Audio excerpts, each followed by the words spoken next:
Welcome to On the Hill Podcast.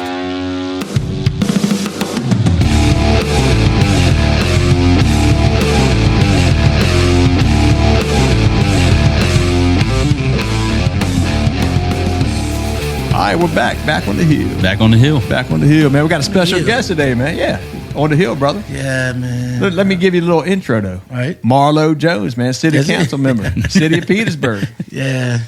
Yep. That's Born me. and raised. Born and raised Petersburg, man. Seen some things, and I consider myself one of the ones that made it. Yeah, no doubt. So we want to go back to your childhood, but we've been talking about doing this for a while, and I hope hopefully the school's been renamed. But I remember you were in the fire department, and we were at Jeb Stewart Elementary, and somebody had taken the flag down.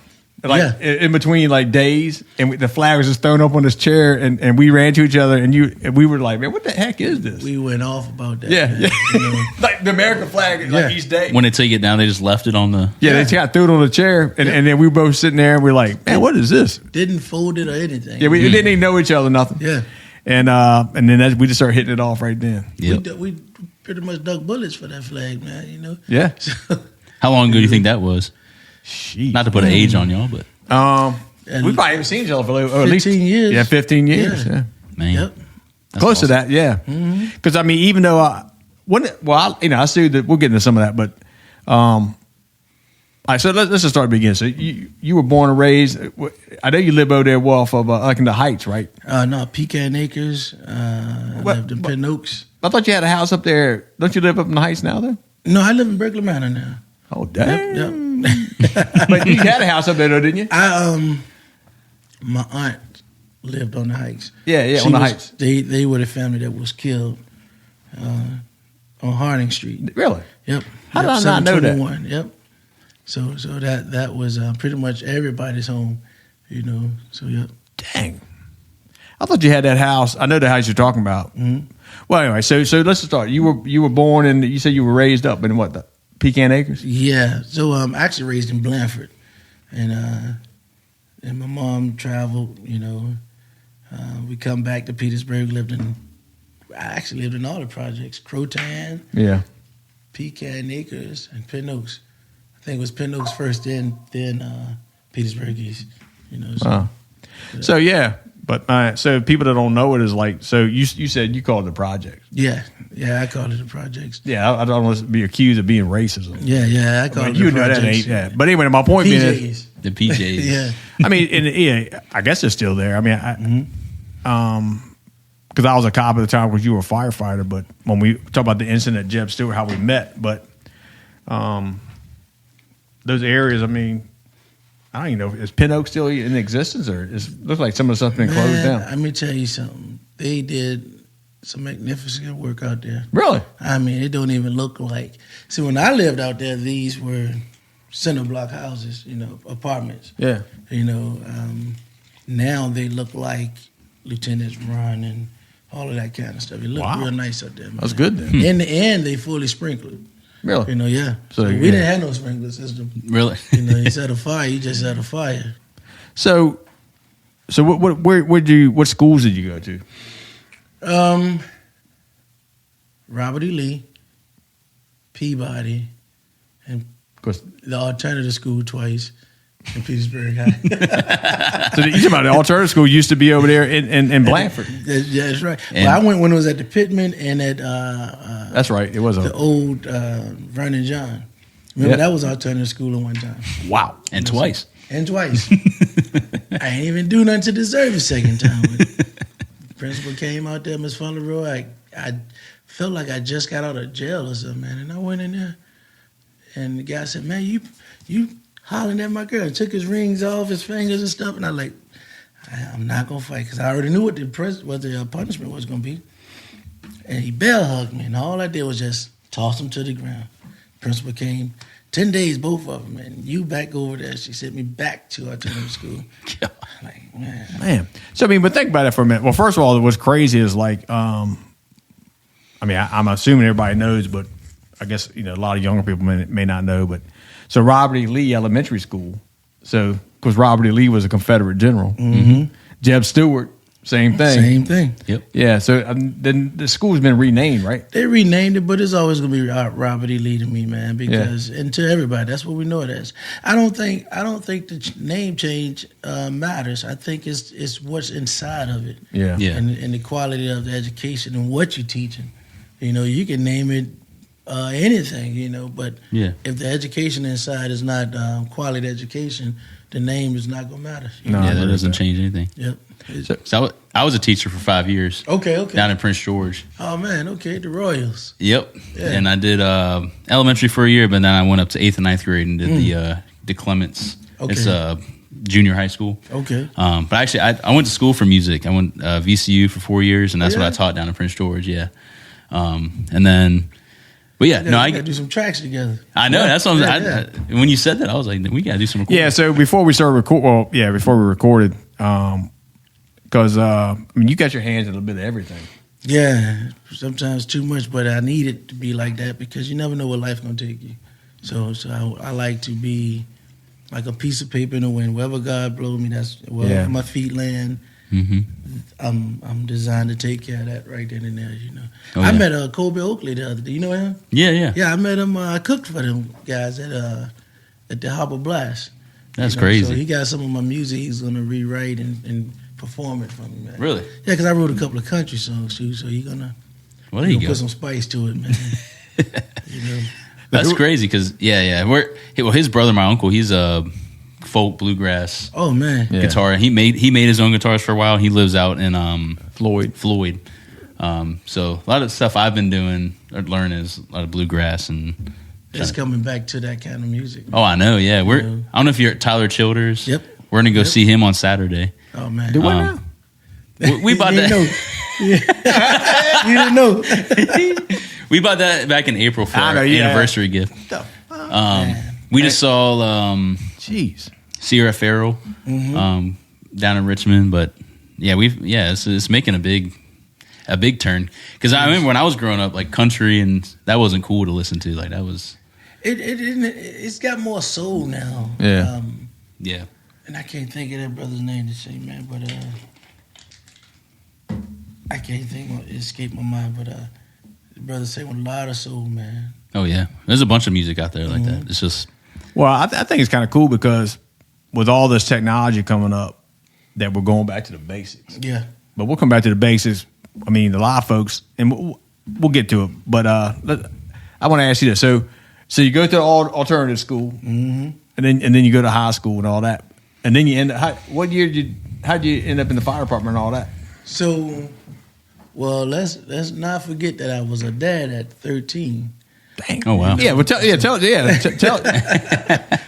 at 13. So I believe I planted the seed at 13, and he was born when I was 14. And, getting busy early. getting busy early, man. I mean, I was getting busy back then, but I didn't have no kids. I don't think. and coming up Don't in the think. hood, nobody really told me that I had that power to make a baby. I mean, I was Wow. They're like, you. She said, I'm pregnant. I was like, I can't make a baby yet. I got to be 21. Damn. So I can't buy a beer yet. I can't have a kid.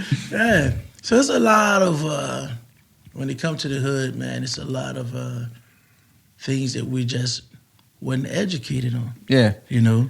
So when you said you actually that's what you thought then? Yeah, really, I did. Yeah. I mean, I want to make sure that people understood that. Yeah, I was like, ain't no way I can make a baby yet. you I'm know? only 13. Yeah. But Damn. Well, of course you had it at 14, a but judge made sure. And see, this is when my life started to change because there was a judge. I'm not gonna say his name. He's deceased now. start with an H. Yes. I'll Yep. say it. You mind if I say it? Go ahead, say it. Judge Hume. That's exactly right. That joker sentenced me to child support at 14. Are you serious? Yeah, he said, you got to pay child support. And I said, At 14? I said, I don't have a job. And he said, you're going to find a job somewhere. And that pushed me to the streets because nobody would hire me at 14. So I had to do, of course, I didn't know much about entrepreneurship. All that was around us during that time was drugs. Yeah, well, definitely. So I had to, at that time, experience that. You know what I'm saying? Yeah. And I think God challenged me every step of the way until I got out of that thing. You know. Wow. I can remember one time. It was just bad. I buried my stuff in the yard in Pecan Acres, and on my way when we got off the bus, and this was summertime, and I saw all this white stuff across the ground. I said, I know daggone where. I get over there, man, all of my stuff scattered across, unearthed. And nobody was around, nobody dug it up. There was no wind blowing, no rain or anything. Huh. And so each night before that happened, man, my conscience was telling me to get it out of it, leave it alone. And it had got to the point to where when I started looking at the mothers and fathers that I was affecting, my conscience was eating me up. To where I was doing it half price. Then God said, that's not good enough. Then I given away. And but I eventually got out of it when I washed somebody's car over there in Birdsville. I was walking, and the guy was washing his car. I said, man, I can do that for you. And that's when I started the entrepreneurship, washing people's cars using their water and their soap. And then I ended up cutting grass. One lawnmower. I was all over Birdsville and everywhere, cutting grass with one lawnmower. And the money just started coming out. You said Burrowsville. That's in Prince George, though. That's Birdsville, right behind Pecan Acres. Okay, I'm thinking about Burrowsville. Well, Westview is. Burrowsville. Okay. Yeah. So But there is a Burrowsville, Prince George, too. Yep. Yeah. I'm sorry, yeah. So being a dad, man, I pretty much gave my toys to my son, my Transformers, my all that, Voltron, all of that stuff, man. But that was my fork in the road, and I had to decide whether I was going to continue that path or be the best dad I could be. Yeah. With him. Wow. So you maybe in a way Judge Hume helped you. I thought you did, right? I was pissed off during that time, but Sure. It's something about him because as I got older, I ended up getting custody of my son, right? And I came home to visit. I was at Fort Jackson. You're in the military. Yes. So I came home to visit, and the first time I came home, Maurice, that's my son, he was in the house on Hinton Street, and it was a drug raid. I took him with me, right? I ended up getting custody and stuff like that, but long story short, he was at Vernon John, acting up, right? Throwing paper at the teacher head and all that stuff. School called me, I come down, I put him in push-up position, and I made him stay there until the school classes changed. Well, his mother took me to court, and Judge Humes told me again, he said, how do I know you're licensed to make him do push-ups? And he said, how do I know you're not hurting him? And he told me in front of my son, do not put your hands on him, do not make him do push-ups, all of that kind of stuff, right?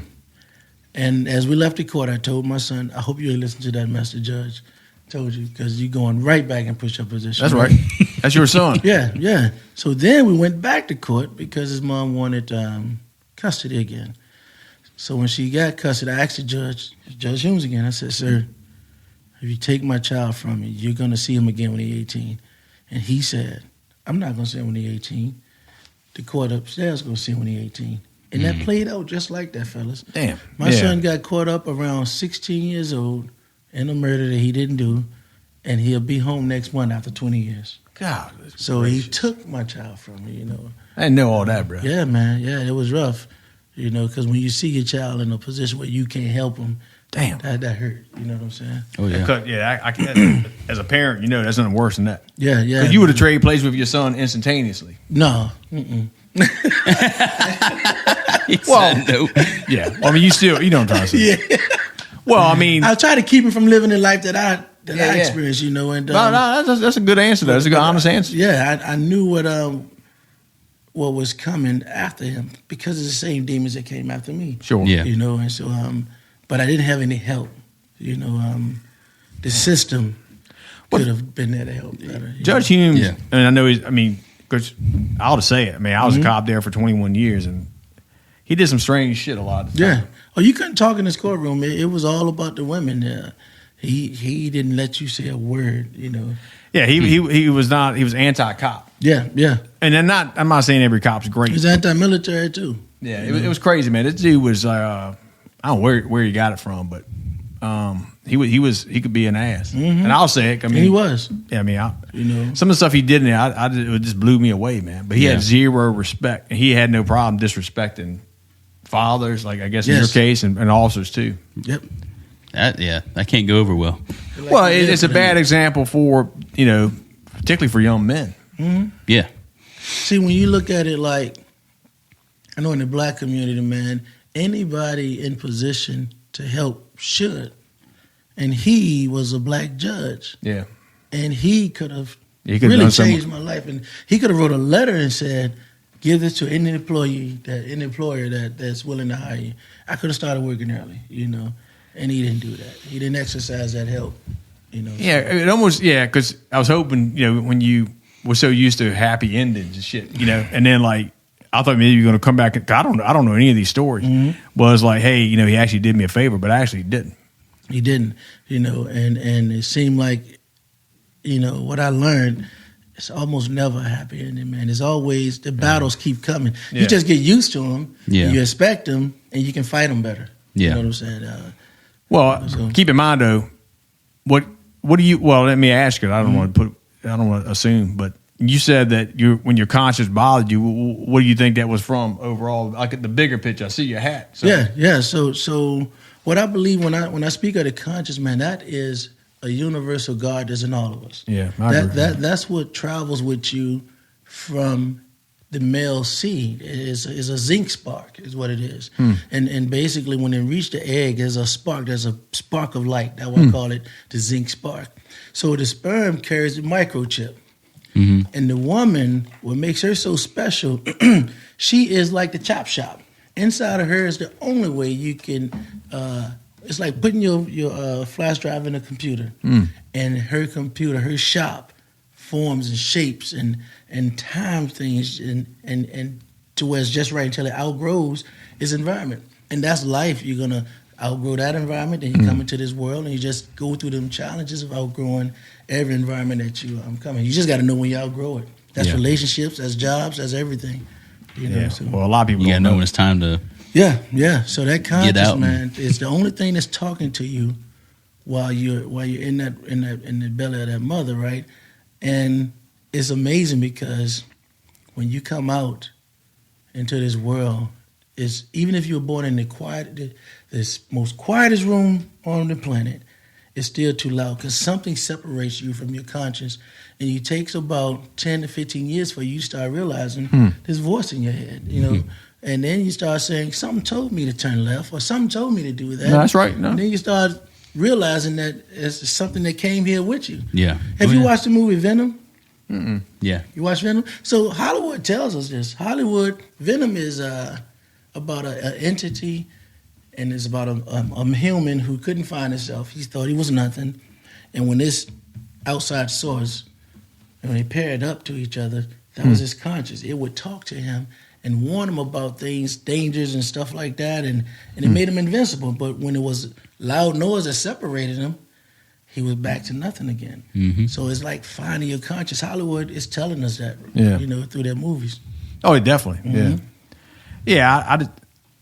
I mean, I think for me, my conscience, like you said, it's God to me. I mean, we all have a soul and we all have a purpose.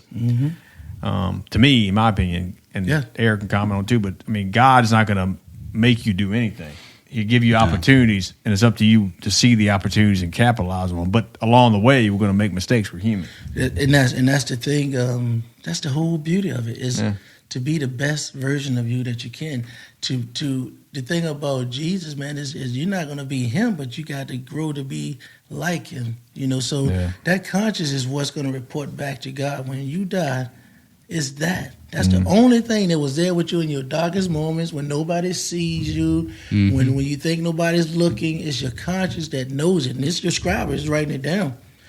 So this is why in the third trimester you start developing your mouth, because had people started developing their mouth first, as soon as that zinc spark happened, we'd be all deformed out here, man. Look at people now with their eyelashes and they're getting their butt injections and lip injections, all kind of stuff. Just crazy. Just crazy. So imagine if they had the opportunity to talk and say, I want to look like this. Yeah. A lot of people don't like themselves because they change how they look.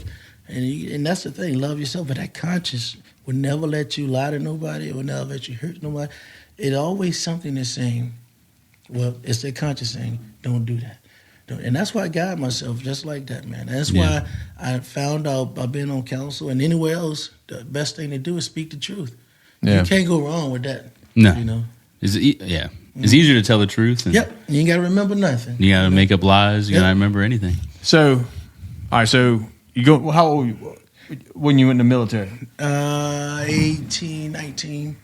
Yep. Army? Mm-hmm. Well, I started with the Marines, and then I didn't get the. So in the high school, you remember this? They come and get you. The Marines did every weekend for the poolie meets and stuff like that. Oh yeah. So I was destined for that, you know. Yeah. And I lost. Remember when it was up Crater Road? Mm-hmm. All the recruiting officers. Yep, and, definitely. So there was a parking issue, and I had to park down in front of the Army recruiter's office. Dang. I was hell bent on signing in with the Marines. And the Army recruiter came out and said, hey, man, where you going? I said, I'm going right down the street, down next door. He said, no, let me show you what we got to offer. I said, nope, I'm already signed up. I'm good. And I let me show me what he had. And I ended up signing up for the Army. That's cool, yeah. But the poolie meets helped me out with the Marines because I was invincible in the Army, man. I mean, soldier leader to psycho, getting promoted, the basic training. My mom came up to pin me a couple of times, you know, stuff like that. And so it was strategy with it, too. And even there, I learned how to be truthful because, you know, on the weekends, they say you can't use the phone. Right. Don't leave the barracks and all that. So me, I sneak around on Sunday to Charlie Company. And I'm on the phone talking to my baby mom and stuff like that. And I saw this big shadow behind me, man. And I turned around real slow, and he said, where's your drill sergeant? Right? And I said, oh, then he said, hang the phone up now. So I said, I'll call you back. I knew I was in trouble. Yeah. But what happened was I told him who the drill sergeant was and told him what company I was from. He said, I'll see him this evening. Well, when my drill sergeants came in, it was Sergeant Cave, Taddick, and Gregory. Still remember like yesterday. Oh, yeah. If I'm talking too much, stop me, brother. No. Nah, this is what it's all about. So when they came in, my room, my bed was right at the door as they came in. Their office was right there. I went and talked to them. I said, listen, I know y'all told us not to use the phones and not to leave the area, but I did. And I got caught. Right? And sure enough, man, about an hour after that, I told him that, right? These 5 drill sergeants walking in like they, you know, like they gonna tell my drill sergeant something, man. And I think that was a life-changing moment when they went in there. And my guys already knew what they had to tell them. Yeah. And that right there put me above the rest of the platoon because they thanked me for being honest with them. Yeah. You know? Integrity. Yep. So yeah, man. But I remember that like yesterday, man. So coming back home, I was given an ultimatum. You gonna marry me by such and such, or we gonna call it quits? And I ended up rushing a marriage because I wasn't ready. Yeah. Marriage is something that you're never ready for. I ain't gonna say never, but I wasn't ready. Right. I felt I had a lot to learn, and as men, we got a lot to learn. A lot of demons we got to defeat, a lot of things we got to put to rest, and I wasn't ready. So it was an on-the-job learning experience. And I messed up many times, but I got better, you know, with myself. So that's good. Yep. But how did you, when you got out of the military, that's when you joined the fire department? Or? Yep. So I went to the state police first. Really? And my family started calling me the Popo and didn't invite me to cookouts or card games. So I felt bad. So T.C. Harrison, like, well, let me show you something. He said, we got a night academy. I said, man, I'm not running no burning buildings. And it took some convincing. He said, just give it a shot. And I did. At the night academy, we had to climb that 110-foot ladder. You remember that? Oh, yeah. And hook up and lean back. I mean, you can see the whole city when you get to the top of that thing. and I became addicted to the danger. Oh, yeah. That makes sense, man. Oh, I yeah. get it. Yeah. You know, and it became my life. You know. So how long did you stay in the? Did you make it 20 or? Yeah. So no, I made it 18, and I left and joined the state fire marshal's office. Actually, I left and went to Alexandria fire marshal office, then come back to the state. And all 18 years were in Petersburg. Mm-hmm. That's awesome. Yep. But I mean, I guess the main thing is you still were able to. You still part of that VRS. Yes. That's important. Still part of that, and Is that what you're doing now? still deputy state fire marshal in Region 1, and I did about 9 inspections today. I was on the road today, man, from Powhatan all the way back down to Waverly. Wow. Man. You know, so So I mean, enjoying that? is it any joy in it? Yeah, are you enjoying it? Yeah, I do. I like meeting the people, man, that I work for. I call them the Virginians. I serve them, and the badge that I wear, in my opinion, it means help and not hurt. Yeah. And a lot of cats that wear that badge. We talked about this before. They don't understand that part. They wear it and misuse it. But a Definitely. lady told me the other day. She said that badge covers 2 inches of your chest and none of your ass. She said, yeah, and that stick with me, man. You know, because that's a the good truth. point. You know, so but yeah.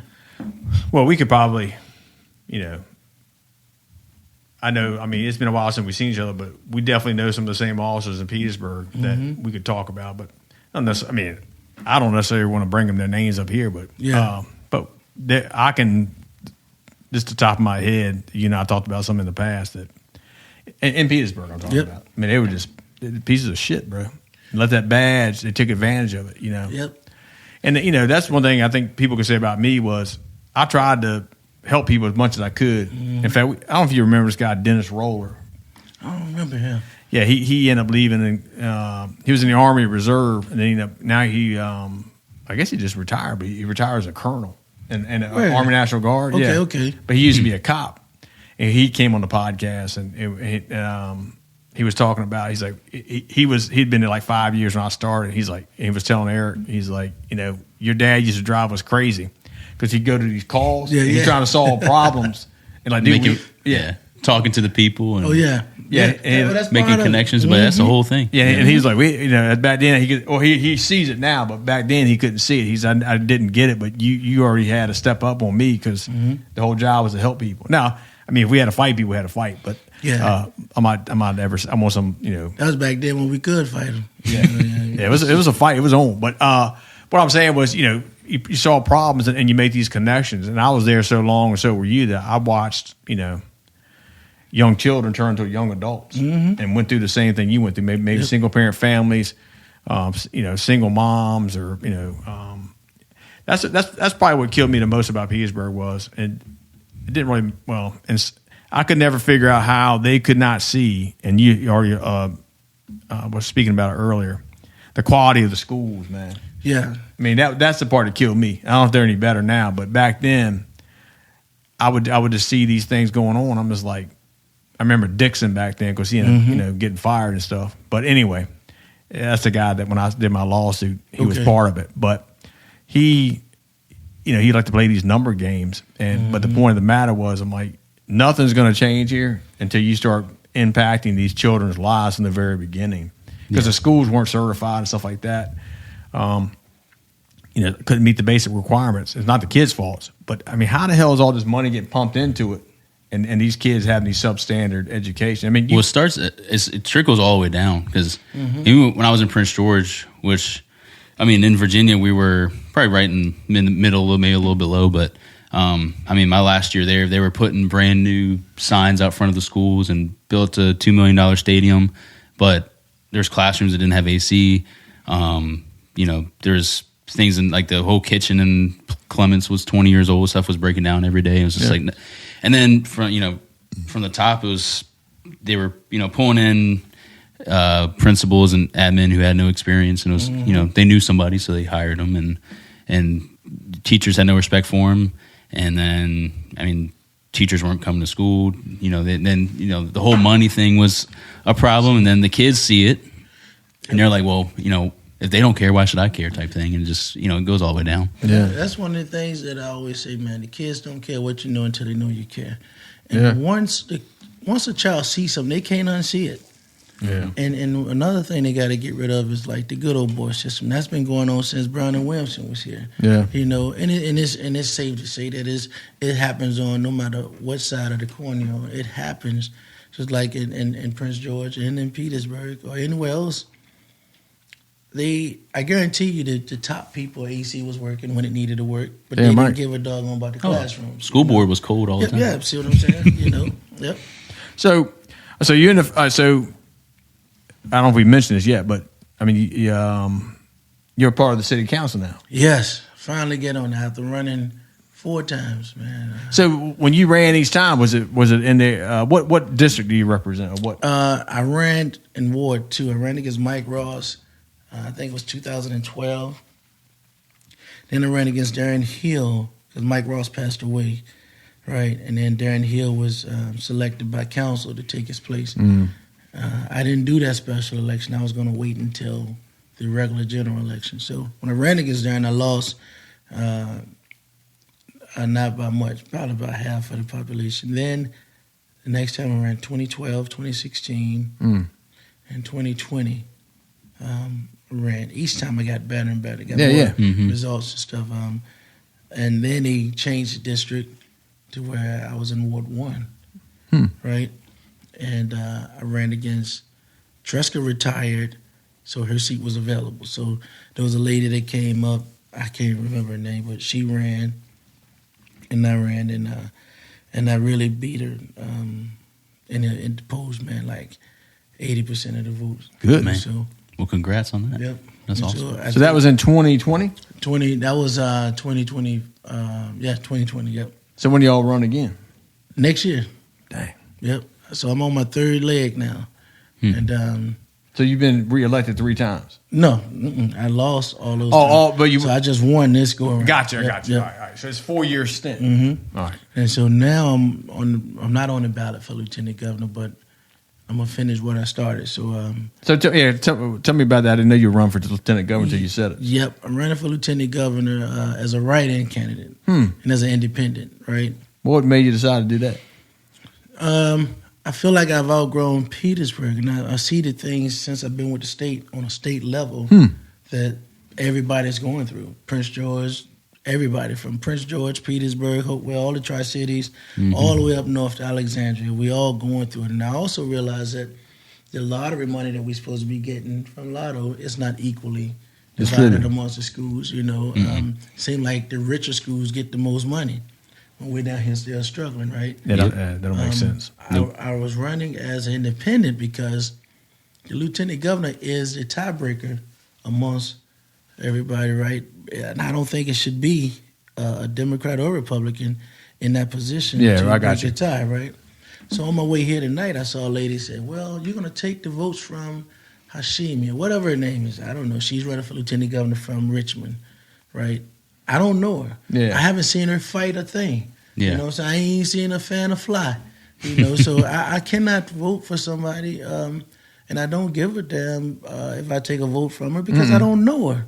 That's right. In my childhood, I'm real passionate about it because I haven't seen her and I don't know her. Man, people can say the same thing about me, but if you Google both of us or do a background check on both of us, you'll see my fight. Yeah. And it's not just for me; it's for everybody, right? But this lady, and that's the problem with people. They vote down party lines. Well, that's it, just because we Democrat, we want to. I mean, put it this way: it's assumed that I was born a Democrat. Yep. Just because I'm a young black male. No, that's not the case. And so let me have that opportunity to decide. You know what I'm saying? Mm-hmm. No, I agree with that. I need to be neutral to be able to battle both sides and say, hey, this is for the people. So the policies got to connect to the people. Yeah. And the people need that. But, So as you're getting bigger scope, like what are your big things you're looking at and wanting to?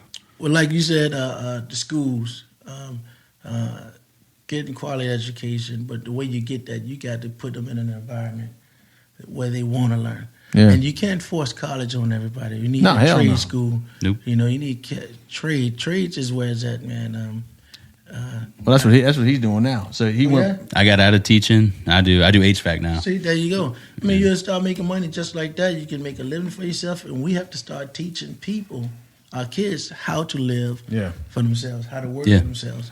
Because right now, in the public school system, we're only teaching them how to be workers for a bigger corporation. Yeah. You know? Yeah. I'm gonna work at Walmart when I retire. I'm gonna work at Walmart when I graduate. No, I want you have your own launch service. I was at Sam's Club one day, and a little kid was selling popcorn and cookies. And I said, "Why are you not selling that for yourself?" You know. And so I said, "Next time I see you, I want to see your own popcorn up here Yeah. Dang. and your own cookies up here, man." I said, "That money goes straight to you. Mm-hmm. This money you got to give it to the Boy Scouts or whoever, you know. But sell that stuff for yourself, you know." That's true. So the drug game helped me out a little bit because, Yeah. Early entrepreneur. yeah. Well, the coolest thing I like about my company is they every year we go to a couple scouting events, and it's all high schoolers. But right now we have two. Not scouting events like Boy Scouts, but Yeah, but I don't know what you would call it. But kids have a chance to go and interview with different companies and like a job fair. Job fair. There you go. That's good. So we have two right now that just finished their junior year, just started as seniors. So this year they have one day they're going to school, and then every other day they come to work for 8 hours. They're getting paid, and then as soon as they graduate, they're going to have their own van. They're going to have all the tools, experience. And see, that's one of the things that I like about that. So going back to what you said earlier, man, is the general education is not working. Mm-mm. No. You can't teach a zebra. You can have a zebra and a monkey and an alligator in the same classroom. I'm not calling nobody monkeys. But Yeah, no, I got you. Yeah, I know what you mean. And you tell them, I need all of y'all to pass this test and climb that tree. Mm-hmm. You Yeah. know, you're going to have somebody that's going to fail. It's It's not gonna probably work. going to be the crocodile and the zebra, you know, Yeah. and vice versa. But one of the things I presented to our Before you legislators- continue, turn that mic on. Okay, So you can. gotcha. Yeah, Is that good? it's a Check, little check. Yeah, these mics are pretty Yeah. specific. No, it's just they pick up pretty good. But go ahead. Okay. So one of the things I was looking at the alternative school kids, right? And So they still have alternatives. and to me, it's wasting their time. It's It like is. they're sitting there for school for 5-6 hours doing absolutely nothing. So I want to change that and get rid of alternative school. Mm-hmm. It should be alternative learning. And one of the projects that I'm working on is have those same kids come into their school, and for the first 9 weeks, we'll have different skill sets, HVAC, plumbing, whatever. Yeah. And everybody got to learn the basics or just the base on what it is, a presentation of it, right? And the second 9 weeks, you get to choose which one you like, Yeah. right? That's smart. And Yeah. then when you choose that, say you choose HVAC and you choose plumbing, we educate you accordingly. So whatever math is needed for HVAC, we're going to teach that to you. Math needed for plumbing, we're going to teach that to you. Because some of the math we learned in school, we still don't use it, Yeah. you know? But at least you'll know exactly where you'll learn it just like that, you know? So then you come out and I want to get the kids a job to where that's the second part of it. If we give you a job out of alternative school, every hour that you have on your lunch break, every day, you can take 30 minutes of online school or an hour online school. The school system offer online school.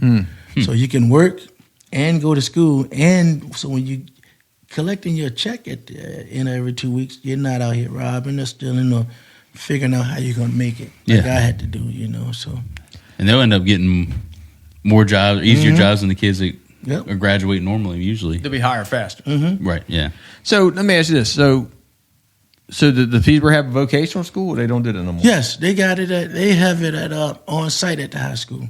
See, I just wonder why they don't try to incorporate. I guess the kids in alternative school, they just think they can't handle it. But I I don't guarantee think you, they give them that opportunity. They don't. yeah. So And that's the other part is like most, particularly young men, young boys. I mean, the idea of us sitting still in class all day, that's torture. oh, it's torture, man. So I mean, these kids that could have hands-on learning, that may be something you could think about too. Is like incorporate it with the vocational school somehow too. I mean, because every kid who's misbehaving they're acting out because there's another issue. It's another issue. Yeah. Yeah. And I think the big issue when they're misbehaving is the environment. Yeah. Because there's no way out. Man, I'm telling you, living in the hood, you feel like you're suffocating. Yeah. And you don't see a big picture. You know, excuse me, like when it comes to Peabody, the big thing is about Peabody School now. Like the alumni saying, don't tear it down, don't do this, and don't do that to it. But my thing about Peabody, when I went, nobody came in there and said, this is a great school, this is a historic school, blah, blah, blah. They never taught us that. We had to survive in Peabody. We had to fight almost every day. Mm-hmm. Yeah, so Peabody's you like, I mean, that thing's probably been there for I don't know how long. Yeah, it's the first black high school in the United States. That's what they say, right? So, but here's my thing. To the alumni, where were you when I went? Yeah, I agree with that. Where I needed you then. And it seemed like to me, when the valuable lives are out of that school, it seemed like the building is, and the historic portion of it is more important to you than when our life was up in there. Yeah. You know, where were you where was the fight for me when I was in Peabody? Not just me, but everybody that was in Peabody. How come you didn't fight for us then? Now that we're out of that school, you fighting for a building. So is it still operational? Mm-mm. Okay, so all the middle school go to Vernon Johns? Yes. Vernon John and Blanford. Yeah. I think Blanford So is they're- 6th grade. And So they're more worried about the idea of it. yeah, we don't And want they to didn't tear care our when- history down, but what about the life that was in there? No, I dig know? that. I mean, that's the part that would kill me, man. I mean, I saw so much things, particularly in the school system, and that, I mean, when I would see these kids, because I mean, I did everything there from patrol officer to street crime SWAT team. Resource officer too, wasn't you? Taught there, Okay. and then at Robert E. Lee, and also the private school right there, if it's still operational near headquarters. But and I also did like child sex crime, child abuse cases for. Now that's all Which I is did. big right now. It's crazy, man, and that's the part that would break my heart, man. Oh yeah. Is like these kids and asked to be brought to the world, but the conditions and the situation they face every single day, the average person in this country have no idea. They have no idea, man. And It's it's crazy. Well, I taught a lot of kids, and I saw it, and sometimes the kids wouldn't show it. And you talk to them one day, and they'd break down like, "Well, I'm at 13, like you said, working a job because their mom's sick or dad's arrested or in jail, and they've got 4 brothers and sisters, stuff like that." My biggest fear with that. I'm sorry, go ahead. Oh no, I was saying I work with a guy now who grew up similar to you did, and he got the opportunity to get into this class in high school and working for us now. And he rode with me for probably, I don't know, a year and a half, 2 years. And Oh, man. and I took him in as like a little brother almost because That's good. I mean You'll never forget that. there's places we go, these neighborhoods we go, and he would, I mean, jaw drop. He's like, I didn't even know they had houses this big, and we go by houses on the river. He never been seen the river, and his most comfortable place were in most places where most people wouldn't even consider going. That's right. And that's where he would spend all his time, and now he's gotten to where he works all day, and I mean, it's hard work. So he wants to go home and sleep, and tells his friends, "Yeah, I'm not going downtown. I'm not going here." And it's definitely flipped his life around where he has his own van now. You gave him a way out, and I know he's thankful for that, man. And going to the child sex stuff and I'm afraid for our kids because if they stand in hotels and stuff like that, that's an issue to me because I think that Can't stand that, bro. Yeah, man, because and I just believe that if they stand there, you got women and men that's on drugs. Yep. And they will sell their child's innocence. Yep. And I just feel like we should anchor ourselves there, or even if we shut the hotels down, they need to go somewhere, right? But in school, when you were teaching,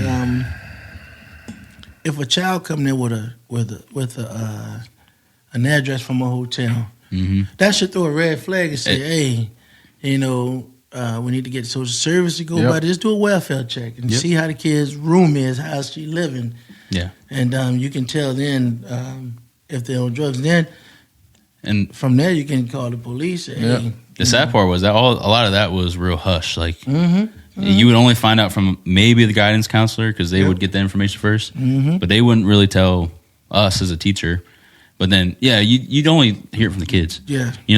They'd come in kids would be making fun of their shoes or they smell bad, and then you're talking to the kid and he's like, "Oh, we're living out of a car, out of a hotel room," and then I didn't know this for the past 8 months, and that makes them it's evil. like, That changes their thought pattern. Yeah. It makes them mad with the world. Yep, You know what I'm saying? And they lash out at. yes. You know? Yeah, so like we talk about this stuff all the time. He'd come home, we talk about the different kids and stuff, but the bottom line was that was info you should have probably known.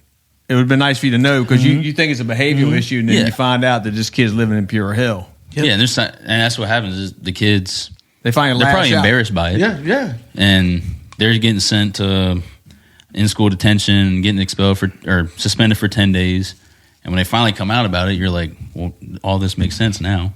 And there's one, I'm not going to say his name, but there's one kid they had me, it wasn't called Big Brother, but it was a program we had where. Like a mentor. Mentor, yeah. And one of his cousins was an MMA fighter and was up and coming in the area, but he grew up around that. So in school, all he wanted to do was fight. And I sit down with him one day. I was like, dude, what you do after school?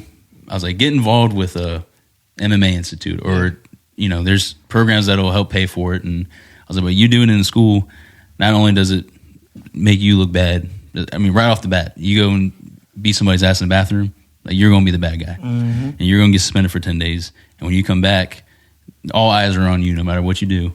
And no matter if another person started it, if someone talked bad about your sister or something, that was his thing. He always wanted to defend his family, which I was like, hey, I'm all about that.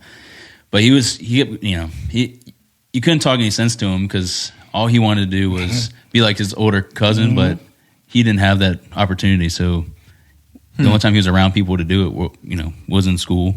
And unfortunately, in Prince George, everything's so spread out where, at home he had nowhere to go. He couldn't, meet up with people and get those opportunities. So that's rough. It was tough, yeah. And he ended up, he went to juvie and got expelled. And I never got to see him or talk to him again. I was just like, there's not much you can do. So it's amazing we talking about this because I just inspected Beaumont today. Yeah.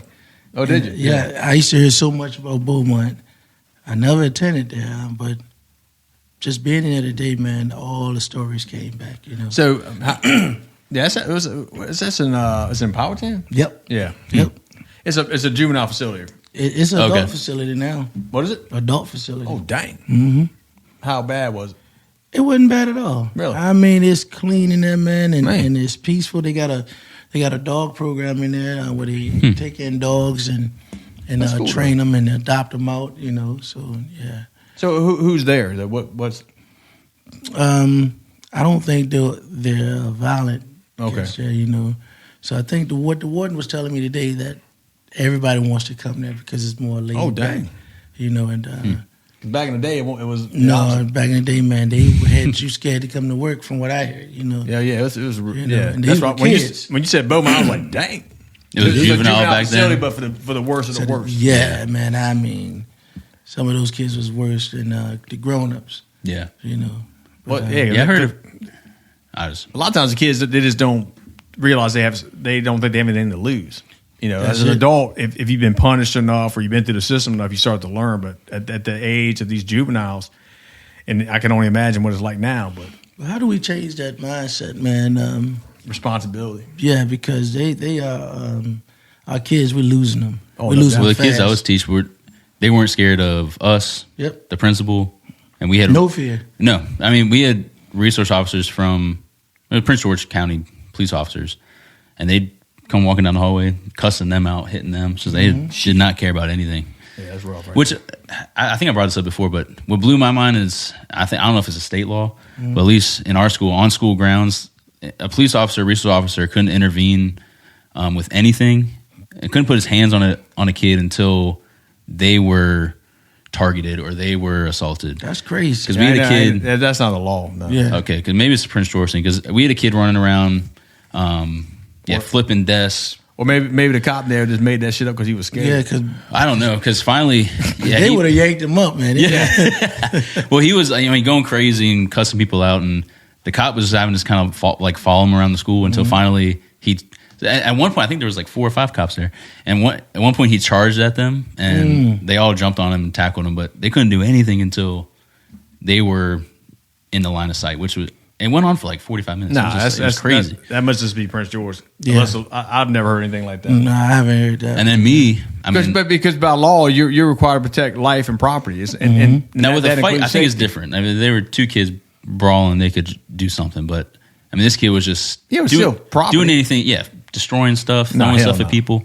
But then you got me, and I had a teacher across the hallway from me who was an Army veteran and big dude, and whatever reason, both our classrooms were right outside the cafeteria. So every day, multiple times a day, there'd be fights right inside of our hallway. And I mean, we were always the first 2 there to break up a fight, and very rarely we saw nothing against the resource officer, but I mean, it's just, I mean, they were in other parts of the building, and they would get there.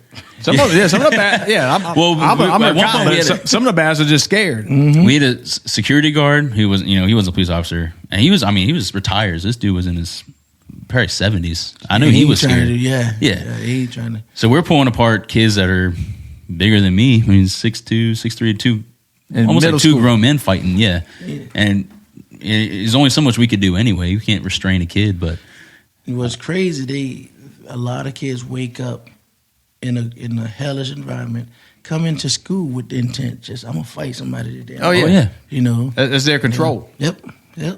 Yeah, and that's their control is go to school, be a bully, because that may be all they see, and they have no control outside of school.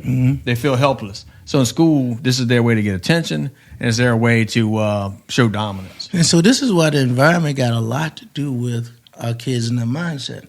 So I know in Petersburg, I used to always say, when a child leave a hellish situation or a bad environment, get on that school bus and drive past all these dilapidated houses, and they drive through hell to go to the school and give the teachers hell, and then get back on the bus and ride past hell again just to be in a hellish environment. It's rough, man. So it's starting to change now, because you see, if you ride through Petersburg, a lot of old drug houses getting fixed up and bought, and neighborhoods are starting to look good.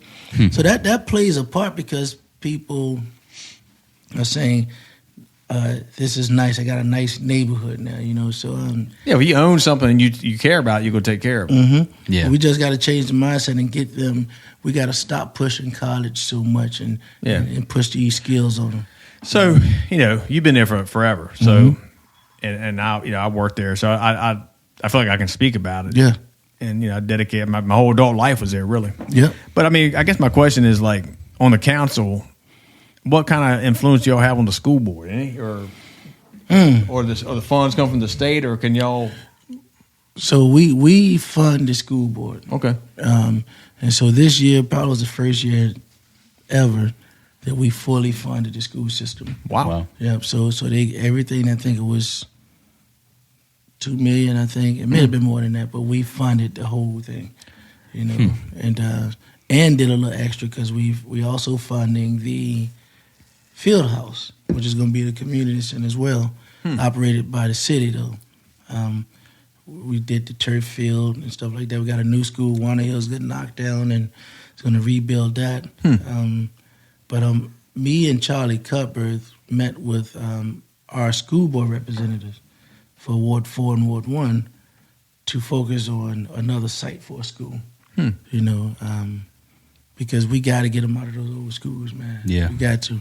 They deserve. because that's a dark cloud in itself. It Being is. in an old building and Well, there's a lot of problems, too. You have maintenance problems, mold. asbestos, all that kind of stuff, man. Yeah. I didn't know Westview was sitting on an old trash dump, Jeez. Yeah. So, yeah. So you've been on the council for almost 4 years. I mean, all I can think about was, all right, so, well, first of all, I mean, I guess that casino, how much of a role is that going to play? I think the casino is going to be a magnet for all kind of stuff. Right? I mean, but how much money are they? I heard like they put money into the golf course. No, so we I think always they're building their own golf course. for the casino. Is that true or no? I didn't hear that part. Okay. I mean, so what's the name of the golf course? I'm having Dogwood Trace. Dogwood Yeah. Trace. So- So right by the high school. So we already had a budget for Dogwood Trace. Oh yeah, So they already got their money and stuff, right? yeah. We played there. Yeah, so Play all the time. they're good. So the money that we get from the casino is going to be going to infrastructure, like what we're doing now. We Crater Road, poor Crater Road is Yeah, man. Driving down Crater Road, that thing my is hell, goodness, man. Yeah, but they're gonna come back and redo the whole thing. I just feel like it could be patched a little bit better than what it is. Because, Yeah, it's bad. Yeah, but the money already, some of it has been spent on fire trucks. We got a new fire station coming, getting new police cars and stuff like that. But I want it to be so the casino is not going to be the fix all. It's going to be the data centers that we got coming. Yeah, because I think a lot of people. Because I still talk to people that live there. Some young folks that I work. I actually got a CDL now. I work for a propane company now. Okay. But one of the guys I work with, he lives in Petersburg, and I feel like he thinks that the casino is going to solve everything. And And he's young, I know. Yeah. It's going to be a city within a city. That's going to be because see, we don't own the land. We don't own anything. All we're going to get is tax revenue from the machines Yeah. and from the food and the gaming industry. We just get taxes off of that. But we don't own anything. So that's a whole nother world over there, So you go over there, pretty much you go at when I say at your own risk, I'm not saying that something bad is going to happen to you. I'm saying you go over there, it can change your life. You can either come out rich or you can come out broke, So Yeah. Yeah, I'm not a it can big be a fan. dark- I'm not a big fan of gambling, nothing like that. I just not into it. I mean, I'm a recovering I'm scared to alcoholic. see and my stuff. money go away, man. So I'm leery of anything that's going to draw me into some bullshit. yeah, man. It can be a dark hole because yeah. I mean, I've been to casinos where you see people dressed up nice, but then you look in the corner and there's the old lady in pajamas just putting pennies in. You're just like, Losing. how does that happen? Losing. It's almost like the lottery, state lottery. Yeah, it's going to be some winners for sure, but I think that so one of the things we did as council, man, we try to be ahead of the gun, right? So with the casino, you're going to have people coming with the check cashing places and the pawn shops and all that. So we nip that in the bud now. So you can only have 2 in the city. Oh, good. And one of them is already open. Right. And so now you won't see a bunch of pawn shops and check cashing places. I never even thought about that, but that's right, though. So Yeah, we that thought makes ahead of sense. the game on that. I wish I'd done the same thing with the vape shops, Damn. And, I know, Damn those things things are are everywhere. they crazy. slid in. So I did submit legislation to Kim Taylor and LaSharice to look into enabling the Tri-Cities as a whole, or the state of the whole state of Virginia, to tax every vape shop, whatever we can tax them, High as you can go. as high as you Yeah. can go, $1,000 a month or a quarter, whatever. But I believe if you tax them hard enough, because we have problems with that in our school system. You did too, yeah. Everywhere, man. Yep. These I mean- kids, you said, go ahead. Oh, it was just I mean, Kids were vaping, See what I'm saying? in the classrooms, bathrooms, every kid had it. and THC or whatever the hell it is. Yep. That other shit. Weed pens and we rarely found kids with actual blunts or bags, but it was all the weed pens. And you you can seal it good. oh yeah, and you'd pull a kid into the office and they'd pull the vape out, and then you sit there looking and you're like, hold up, that's but it's even the people I work with. I mean, high schoolers, they come to work every day vaping. It's And it's not good, man. I saw what Kennedy was saying, that China's putting substances in the vapes. I believe it, yeah. And he said it was like stuff like, I think he said stuff that would turn you gay. I didn't know they had stuff like that, but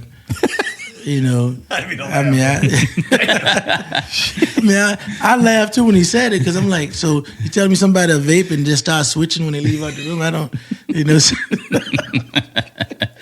I mean, don't buy the pink ones, y'all. Just I mean, I believe it, man. But- you talking about before we started recording, these mind-altering drugs. I mean, we just assume it's just marijuana, but keep in mind, the government has been messing with people's minds. I'm trying to think what the hell it's called. I can't think of the damn drug now. But yeah, I mean, why not? You just give it to the youth and make them, basically, they just don't give a shit. Well, that guy that killed that young lady on the train. Oh yeah. That was crazy. But when you listen to him, it was the stuff in my clothes told me to do it. Yeah, he was definitely had a mental illness or was high or something. Well, Yeah, I tell you what, something's dude. I tell you, and I'm not wrong for saying that with it. I would have took the chair to his house, because that right there, man, was all I can remember is the young lady doing like this, right? Mm-hmm. She saw a boogeyman. Yeah. But the government is doing it. I'm not saying that was the case. That's why I tell people, watch your surroundings at all time because it's crazy out here. In the stores, going to your cars. Everything, man. Situational awareness. Situational awareness, man. The thing about the lady if she had just taken, because, all these kids now, they either vaping, they're just smoking, whatever, it's supposed to be THC, but whatever the hell it is.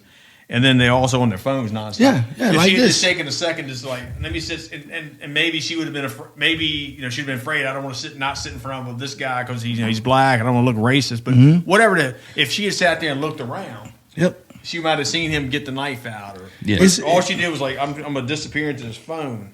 And now you've set yourself up to be a victim of every She was in her own world, and I learned a lesson from that, not from that one, but I got robbed. Yeah, I remember. Yeah. So one of the lessons I learned was, I was going to the gas station to get some ice cream and gas. Right. My daughter said, "Dad, can I go?" I said, "Nah, I'm just going to get some ice cream for your grandmother and some gas." Right. I looked at my weapon on the mantle, and that voice said, "You don't need that tonight."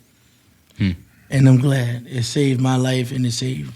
Might save their lives. Yeah, because I'd probably still be locked up right now because they would have found a way. You know how they'll say, well, if you could have read, you had to shoot him and all that stuff. Yeah. But what I looked at the whole situation. Now, I was at the gas pump.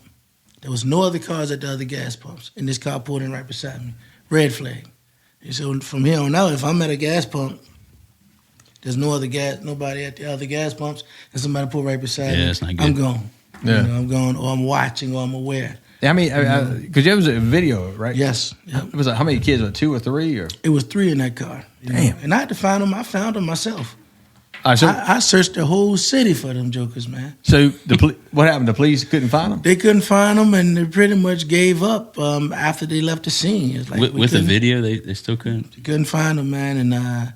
And for some reason, they couldn't tag my phone because the guy took my phone and everything like that. I'm like... So I hang on, time out. Yeah. So they took your phone and they couldn't trace it or not? They couldn't track it. The guy that robbed me took the phone. Right. That's what I'm saying. Yeah. So I'm like, hit the towers, man, and they see where it's pinging. Yeah. But they couldn't do it, and I don't know why.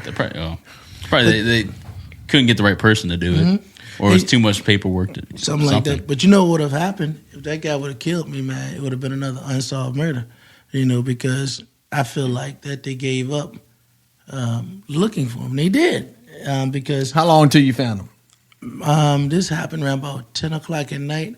I found him about 2:30, 3 o'clock in the morning. Oh damn! So the same within 24 hours. Within 24 hours, man. How'd you find him? So I went home and got my computer, and my computer let me ping it. Yeah. Right. So it led me to Peabody area. So I'm looking, but before that happened, I was riding in every club parking lot looking for that car. We went into the old go-kart village. I say we, because my brother was with me. I said, go in there and see if you see them in there. So they wasn't in there. At the same time, I'm trying to find them. When he came out the club, I said, I got it. We rode over there by Landmark. So I'm looking for my phone on the ground.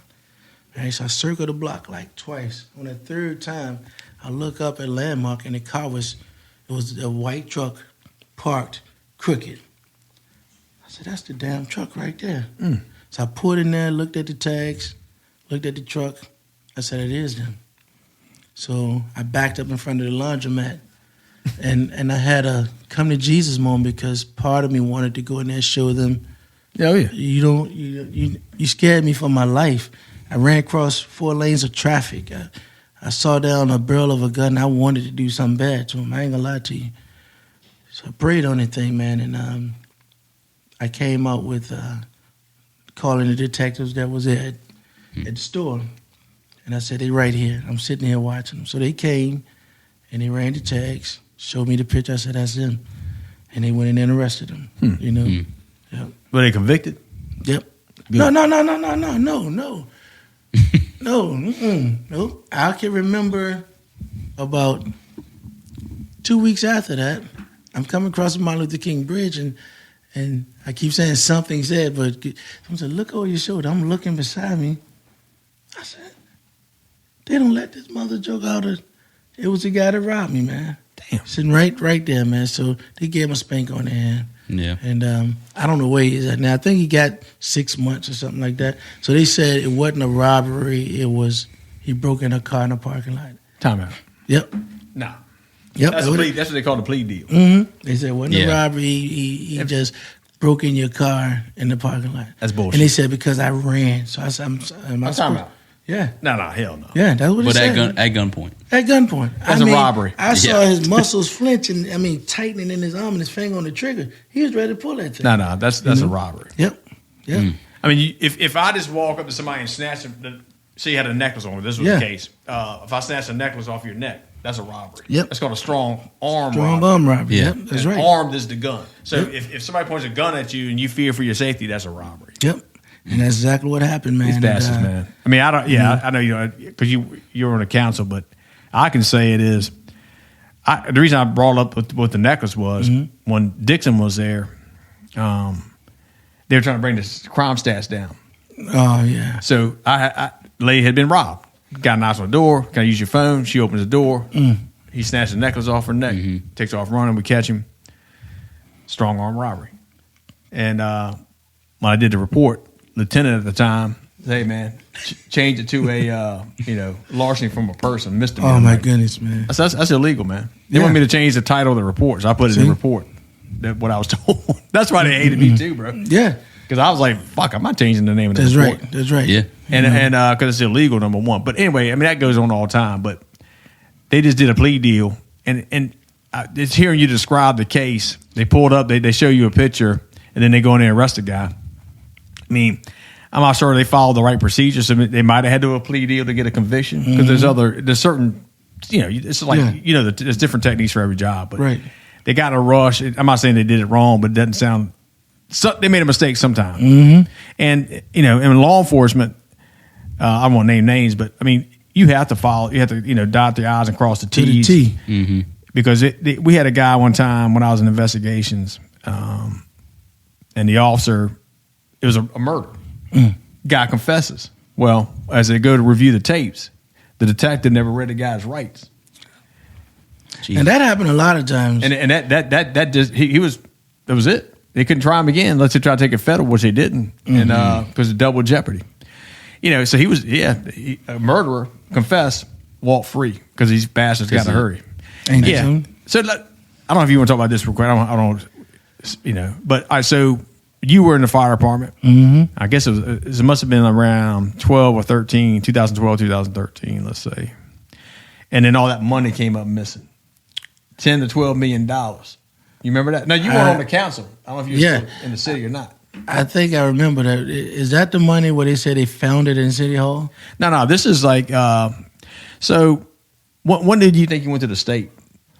I went to the state in 2017. No, so you in the fire department. So what might remind you is you guys had got all this federal grant money for gear. Oh, yeah. And they had to give the gear back because they was repoing stuff, man. They were looking Fire for fire trucks. trucks, everything. fire equipment. Yeah. They Whole were trucks they were taking back. $2 million missing. $2 million weren't paid into the retirement fund, Virginia retirement fund. People weren't getting paid overtime and all kinds of All stuff. kinds of crazy shit. But anyway, wasn't they paid. couldn't. It was so jacked up.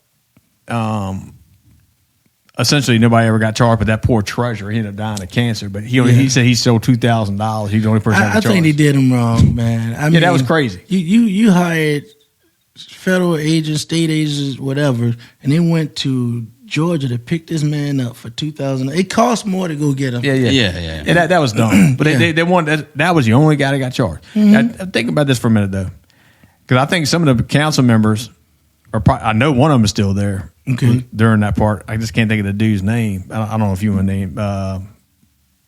Damn, he's like a singer or something like that. Put a CD out and some videos. Damn, I thought I was the only singer on council.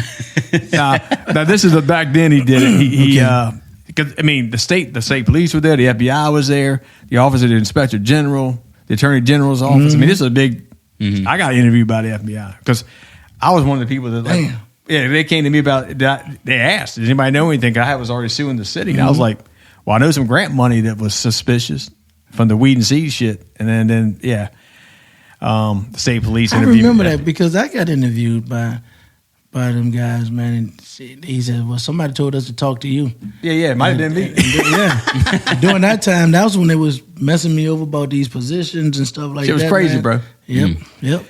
But I mean, the funny part about the FBI though is when they call you in there, like, because I went to their FBI headquarters in Henrico, and it's almost like I was a suspect. Yeah. They're trying to interrogate me. I stopped them and say, "Hey, hold up, man, we can stop right here, bro." Yep. Yeah. I said, "I'm trying to give you information. I feel like this is a fucking interrogation." Yeah. No, hell no. I was like, "Nah, Yeah. motherfuckers, because it's a federal crime to lie to FBI agents." Yeah. But They anyway, can lie to you. yeah, but why would I lie to them? But You know. but anyway, it was suspect, bro. But anyway, I just wonder if anything ever came out about that when you were on cancel. Did I guess nobody's talking about it, huh? Nobody's talking about that, and no. And that's the sad part about it because a lot of stuff has been for years swept under the carpet. Yeah, You know. I mean, because we had a detective. I mean, we're talking about how they didn't read Miranda and all this kind of stuff, and we had officers. I don't know if you knew this or not. I mean, this is none of them work there now, so I'm not gonna mention names, but rumors that they were robbing drug dealers. Yep. I've heard that. The police were? Yeah, Yeah. and they'd side with one drug, one gang over the other and set the other gang up, and payments and money for They would reduced ride sentences. gangs. Yeah, they would ride gang members around to their rival neighborhood just to see, to show them that they had this guy in the car, so it can automatically be assumed that they snitching or whatever. It was rough, man. And I would get worried of this stuff, Like now, I'm getting worried about Chesterfield. They just pulled a cat over that I know used to be in the drug game. They took $5,000. Don't ask me why he was riding with $5,000, but he took it out of his car. No paperwork could be found on it, no nothing, man. Yeah. That's in Chesterfield. Yep. Well, I mean, I don't. Anyway, I told him give me the names. I'll file a FOIA request or something for them reports. yeah. Yeah. I mean, that's the part, man. And like when all this kind of came about at the same time as I filed that lawsuit, I think it was 2013, something like that. But I mean, they would try to send me the calls by myself, like the back of unit. And they were like, the guys on my squad were like, they're trying to get you killed. Bro. Yeah. And they got a history of that in the city. Remember that Gene? Yep. Gene Hollins, they did the same thing. Well, this was the streets that set him up. He would gamble with these cats at night and then bust them during the daytime, or vice versa, however it was. Took his ass Take out. the money back. And they took him out. They called him it was a 911 call. They called him, and the guy that killed him just got out of jail a couple of years ago, but shot him. Yeah, So, yeah. There's some crooked shit, man. And these particular cops, I mean, money was missing from the evidence room, and some of this was on the news where one of the officers, I mean, I don't even want to say his name. I mean, I could because it was on the news, but anyway, he was a property officer. Remember that? Yep. And it's like he borrowed money because he had bills of things, all this kind of shit. They let him retire from the city, bro. Man, I tell you what. So what I'm told that it was a ring of cats. Yes. So I'm told that he wasn't the only one. It was a whole bunch of them. So that explains why you had a lot of them leave around the same time They all left. retired. Yeah, they left. Really? The jump out squad and all them cats just vanished. I mean, I don't mind naming them, but I don't want to say it because you're on here and you're trying to run for public office and all this shit. Yeah. But maybe what I will do, and this is a promise, I'm gonna I'll do it by myself. I'm gonna start retelling these stories and name some names because it's factual and it's shit fucking thing they can do. You said that someone was like planting something in your your police car one day, and you were in a gas station. Yeah, I went. So I was at the 7-Eleven right there on Sycamore They were Street. plotting on him, man. Yeah, I was at Sycamore Street, and remember when Canton was next door. Yes. So I would always park in Canton because I didn't want to park in that little parking lot. It's hard to get out of. Plus, I wanted to be able to see what was going on before I went to the 7-Eleven. Yep. So I park in there. I go in the Canton right next door, and when I come out, my trunk's open to my police car, and I was like. And a firefighter's probably the same way. A creature habit. I did everything the same way every time. Every time. Yep. So I knew it didn't unlock my trunk. So I'm like, what the fuck, man? So I get out. I start high stepping it because I had a patrol rifle in there because it was locked in there, but still, I'm like, what the fuck? So when I start high stepping to the Canton, which is right there. I see a vice narcotics car pulling out, trying to do a quick U-turn and leave the parking lot. Okay, so you weren't supposed to saw that. Yeah, no. Well, I wanted to come out right then with the trunk open. I guess I surprised him. So anyway, I see the guy pull out, so I slammed the trunk shut. I start chasing the guy around the city. Yeah. Because I'm in a marked police unit. He's in a unmarked, vice car. You found out who it was? Hell yeah, I boxed his ass in. Now, I will say his name, Noblin. So I boxed that Noblin. I don't know who that cat is. I block him in. And I'm about to yank him out the car. I'm like, motherfucker, what are you doing in my trunk? Because they could have been planting drugs. Who the hell knows? Yeah. He's like, no, it ain't like that. Damn bum, man. So I stopped myself. I'm like, stop. So I go to see the major at the time. His name was Rhodey. And Just something told you to stop. yeah, I was about to. The Lord saves you, man. Times you don't think. I said, just stop, bro. Anyway, so I mean, I was about to. I was just gonna fight the guy. I wasn't try to pull a gun or dumb shit like that. But I was about to yank him out of his car. Make him talk. Yeah. Anyway, I stopped. So I go to Rhodey, and he's like, well, they had a special operations going, blah, blah, blah, blah. And we'll show me the op order. Right? And he won't show me no op order because there was none. And then... I still don't add up, man. Yeah, special operations on... Yeah, it don't ain't no bullshit. It was all bullshit. Yeah. And then they did other stuff to me, too. Like, had a lady flag me over on a corner, and money was in a wallet. She had a wallet with no ID, but money in it. I run all her information, get her to sign a property receipt. I go to headquarters, but I said, make sure you run all the info. Right. Like the license number and the car number, tag number.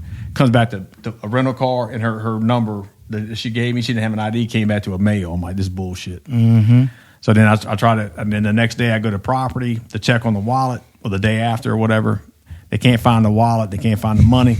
So then they finally come out with the wallet with the property bag open, and no money. Money's gone.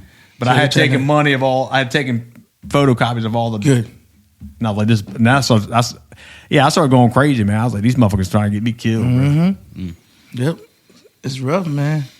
Yeah. So when you speak the truth, and the only reason I don't want to name other names is because I know you're a public official, plus my son's here. But yeah, I'm definitely gonna. That's what I want to do is kind of start retelling my whole career in Petersburg and all the fucked up shit that happened there. I wrote a book called "If I'm Lying, Stop Me with Truth," and basically in that book, man, it got every email, every request for help, every plea for help, and everybody that I've talked to from 2010 to 2017. And I want to publish that book, man. Yeah, you can self-publish. Yeah, and so I got to find out because it got everybody's name in it. Well, remember this: city. People are worried about because you think about like Candace Owens and these people that Megyn Kelly and Tucker Carlson. If you're telling, it's not slander if everything you're saying is the truth. Yep. And you it's can't not get no truth in the emails. Yeah, and and you can't. It's not slander if what you're telling is from your perspective is the truth. Because I know it's the truth. Yeah. Yep. It's just that these people and elected officials, to include the Commonwealth Attorney. I don't know about the current one, but and maybe not the previous one, but the one prior to that, she was caught up in that shit too. And it's crazy, man. And it, I think the state knew about the governor. But they tell me it was a ring of those cats that from the CA all the way. No doubt. Yeah, it was. I'll tell you all about it. Ring, Yeah. I'll tell you all about it. Eventually you're gonna hear back. I'm gonna talk about it on here. But anyway, they knew about it, and even when they did the investigation of the missing money, they wanted to prosecute, but to do that means the city would have lost its charter and would have become a township. That's how severe it would have been, because they would have lost all their ability to get loans and all this kind of shit. And That's rough right there. that would have required all the other surrounding jurisdictions to absorb the city, and then it would have been a town. And then everybody's like, nope. Chesterfield, And they just dropped it. Dinwiddie, Prince George. Yeah, all of them said they didn't want no parts. Yeah, why are we going to get involved up in this? Yeah. shit? But the shame of it all is, if they had done that, I mean, I understand why they wouldn't, because the taxpayers would have gone crazy in all the other places. Say Prince George, Dinwiddie, Colonial Heights, and Chesterfield. They would have to divvy all the re-annex everything. Yeah, and the problem would have been, this is what I was told, but the problem would have been is the counties would have, and the city would not have been happy at Colonial Heights. But the other part was, imagine all the lives it might have saved, bro. Mm-hmm. Because these kids are still living in the same shit. Do you think it's getting any better? I think it's getting better a little bit. I think I add the missing ingredient to the council that we. Yeah, I mean, you say you've outgrown it, but I mean, when you on council, what ward you say? You said one. I'm in one now. Is that the east end? That's yes. And the west and the south side. That's all of East Washington Street, and you come up, and you make that left and go all the way up Crater. Yeah. And you got Wagner Road. Oh yeah, that's good. And 460 in that big circle like that. But the difference is, back then you had parents that gave a damn. Now you got parents that don't. Right. Back then you had a council, excuse me, that I don't know. I just feel like we were left out of a lot. Prime example, there's a swim club in Petersburg. Did you know that? Did you know that? No. There's a swim club right at the golf course, right across from Vernon John. Not just any old swim club. It's an Olympic-style swim club. They have actual meets. And kids can go to the Olympics from there in Petersburg. Yeah, I didn't know that. Now, coming up as a kid, all I knew was Farmer Street and Clinton Street pool. Then you had your private pools like Lee Hall and Dundee and stuff like that. But we never knew anything about a swim club. Now, and I'm saying this as a kid because 1974 is when this club was established. 1974. Now, here's my thing. Since then, from then to now, you've had black leaders and white leaders of that city that kept it a secret from your most vulnerable people. Is it still in effect? It's still in effect. When you get a chance right out, it's a beautiful pool, bro. Where the hell is it? It's right across the street from Vernon John on Homestead. When you go into that golf course, bear off to your right. Yeah. Okay, I ain't talking about now. It's right there. Beautiful, man. And I just feel shortchanged because I was never told anything about it. You know, when you go to a golf course, they got that pool back there. I thought the damn thing was closed. No, man, that thing, they just had some meets this year, you know, and yeah, man, you know. And it's been there since '74. But nobody ever put it out there for us to know. Man. You know? When did you find out? All right, I was at Company 5. And you were an adult. I was an adult. Company 5, and we got a call for a chlorine leak. And I said, Captain Ed, he said they respond to Petersburg Swim Club. I'm like, I was driving. I'm like, I don't know where. I was going to Farmer Street. He said, no, make this right. And make this next right on Homestead. And I said, where are we going?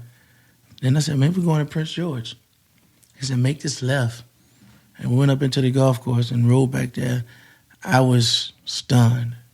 I'm looking, my eyes big, like, I cannot believe. And he's the one that told me, I said, how long has this been here? He said, been since the 70s. Even he knew about it, you know. But it's just a way, another example of how we're not getting this out to our population. That in Petersburg since 74 to now, you had poor whites and poor blacks in that city that could have benefited from knowing if that pool was there, could have went to the Olympics and anything. But you kept it from us, you know what I'm saying? You know, and that's sad, you know, so I don't give them no credit for that, man. Hell no. You know, so yeah. So who are the council members now? You and then So let's see. You got Sam Prime is the mayor, Darren Hill is the vice mayor, and you got Arnold Westbrook. Then you have Annette Smith, Howard Myers, Yep. Charlie Cutbirth, and me. Yep. Yep. That's what I'm thinking about. One of the Howard Myers, he's been on there forever. Yep. He was mayor. He was mayor at one time. Dang. Yep. How y'all get along pretty good? Yeah, we get along pretty good. I think this council thought that I was gonna come in as a rebel, like wrecking shit. You know what I'm saying? Like, but I came in as a sponge. You know, like anytime you're involved in a play, because that's all it is. It's a play, so you're gonna learn your characters. Yeah.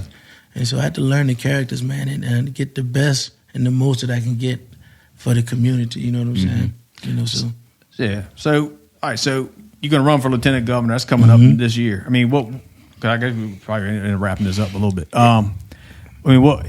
If somebody watches this and you want them to vote for you, what would you say? They should go to jonesforva.com. That's Jones. That's all together. Jones FORVA.com, and all of my platform is right there on it about equality education, trade schools, community involvement, transparency, things of that nature, man. But I don't think, because I'm a write-in, and the reason why, you got to get 10,000 votes, 10,000 signatures in 11 districts. I didn't meet that because when I got halfway, my mom had a stroke and a heart attack.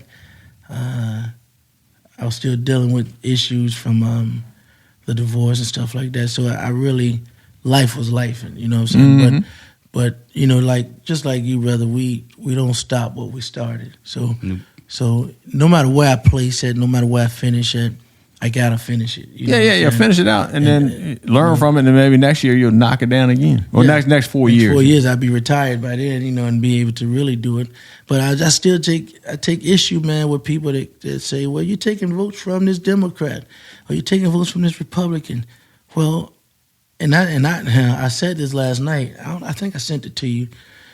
Yeah. I think people's votes have been treated as a slave, meaning our votes, all of our votes, have been lied to, has been tossed to the side, has been betrayed and traded. Ain't no doubt about that. And the thing about it, and it's been ignored, is they only need it when it's time for election. Then they turn their backs on you. Yep.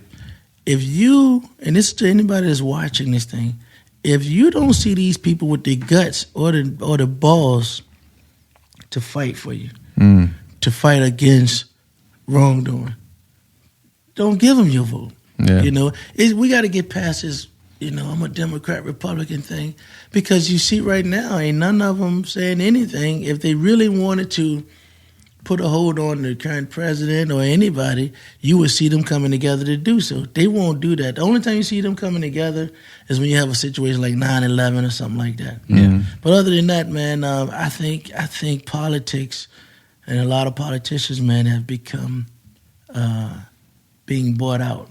No doubt. You know, and the thing is, man, I think, and it's just me, I think our country is still moving in a direction that's good, but the problem is we've allowed outsiders to come in and set up shop. So when everything hit the fan, we're not gonna know who we have in our corners because you got too many outsiders in our country.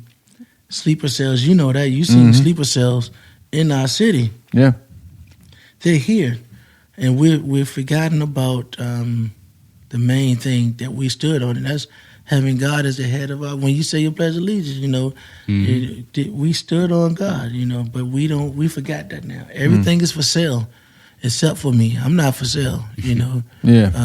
And except for people like us. But what you got now, man, in this city, in this state, you got. It's gonna be bad. It's gonna be bad if we don't get it together, man. And here's the thing. And I'm just going to say it, man. Whether you black or white, we don't have a choice but to live with each other. There's no way around that. You know what I'm saying? Yeah. Think about it. I don't care who hated it. It's nowhere around it. Yeah. You know, and here's the thing. If the whites go wherever they want to go to out of this country, and the blacks go wherever they want to go to out of this country, you're still going to end up doing stuff to yourselves. Mm-hmm. You know what I'm yeah. saying? You're going to be self-destruction. You're going to have to learn to live here. This was our country. Notice I said was. But we've allowed people who call us broke and call us pitiful, but they set up shops right here. Your Chinese, your Arabs, your Indians, they're right here taking our money. There's no more mom and pop stores. You used to go to get the bologna cut. You know what I'm saying? And stuff like that. There's no more no, you're right. full service auto stores and all that stuff, man. Yeah, it's true. You had all of that stuff. You don't have it no more. No. And we're losing our kids to it. I mean, as young as 3, you know, and that's the thing, man. It's sad because we're not being educated anywhere else, you know. We have to teach everybody to work for self and be for self. And you know, that's what I think. It's easier for the politicians and people to stay quiet, and it's safer for them. Yeah. But at the same time, but then on social media and on the news, all you see is the bad things. But I mean, I work with all kinds of people. Yeah. And growing up, I mean, we talked about this the other day. I mean, my friend group growing up was my best friend's Mexican Ecuadorian. I had black roommate, guy from Italy. I mean, it's like my friend group was when he went crazy. to well, even in high school, but particularly in college, like his friend group, and they're all still friends. Yeah. It was like the rainbow color. You know what I mean? It's so much harmony with that, man. You know, and the thing is, when you ride down the street, you don't see one tree that's you don't see all green trees. You see a beautiful mosaic of different trees and things of that nature. So, and stuff is just pushed on us so much, and I think because they want us divided, they want that's what they want. division. That's what I was gonna say. Because that's how they can rule us. You know what I'm saying? Yep. You know. And when you divide it, you become comfortable with oppression. Yep. You know, as long as you not hitting me as much as he hitting you, then I'm okay with that. Yep. Vice versa, you know what I'm saying? So we have to get around that, man, because we are being attacked from the outside in. Yep. And it's setting it up to where we destroy ourselves from the inside out. And I know it's not real because when I was, and you can ask my sister too because she works with. Dinner, I haven't had dinner yet either. But she works with she was working with 3 and 4 year olds. And my first job was an elementary school job, and it wasn't until the kids started getting on social media or hearing enough from their parents that they started calling people racist or dividing themselves in the classroom. But you look at the preschoolers, kindergartners, they didn't care if you were black, green, blue, boy, girl. They were gonna hug everybody. They're gonna love on everybody. It's And just you like, know what, man? it didn't matter. And that's the thing. But here's another thing, man. I want to drive this home. You're supposed to be proud of who you are. If you white, be proud of being white. If you black, be proud of being black. You're supposed to. Yeah. There's no way around that. But we're teaching our kids to feel ashamed because you white.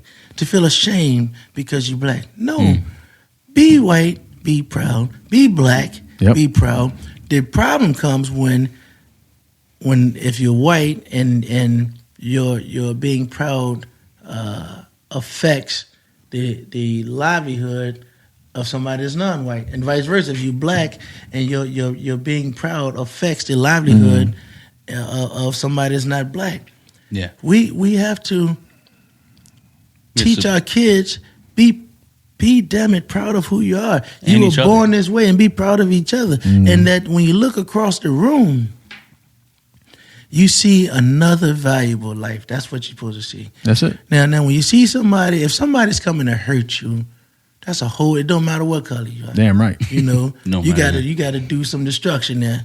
But as we gotta learn how to love and be proud of who we are. There's nothing wrong with that. No. Well, he'll tell you, and I'll say it on here. It's like they never considered race growing up until they started elementary school. Yep. And they came home and they had met let's say it was like 3rd or 4th grade or whatever.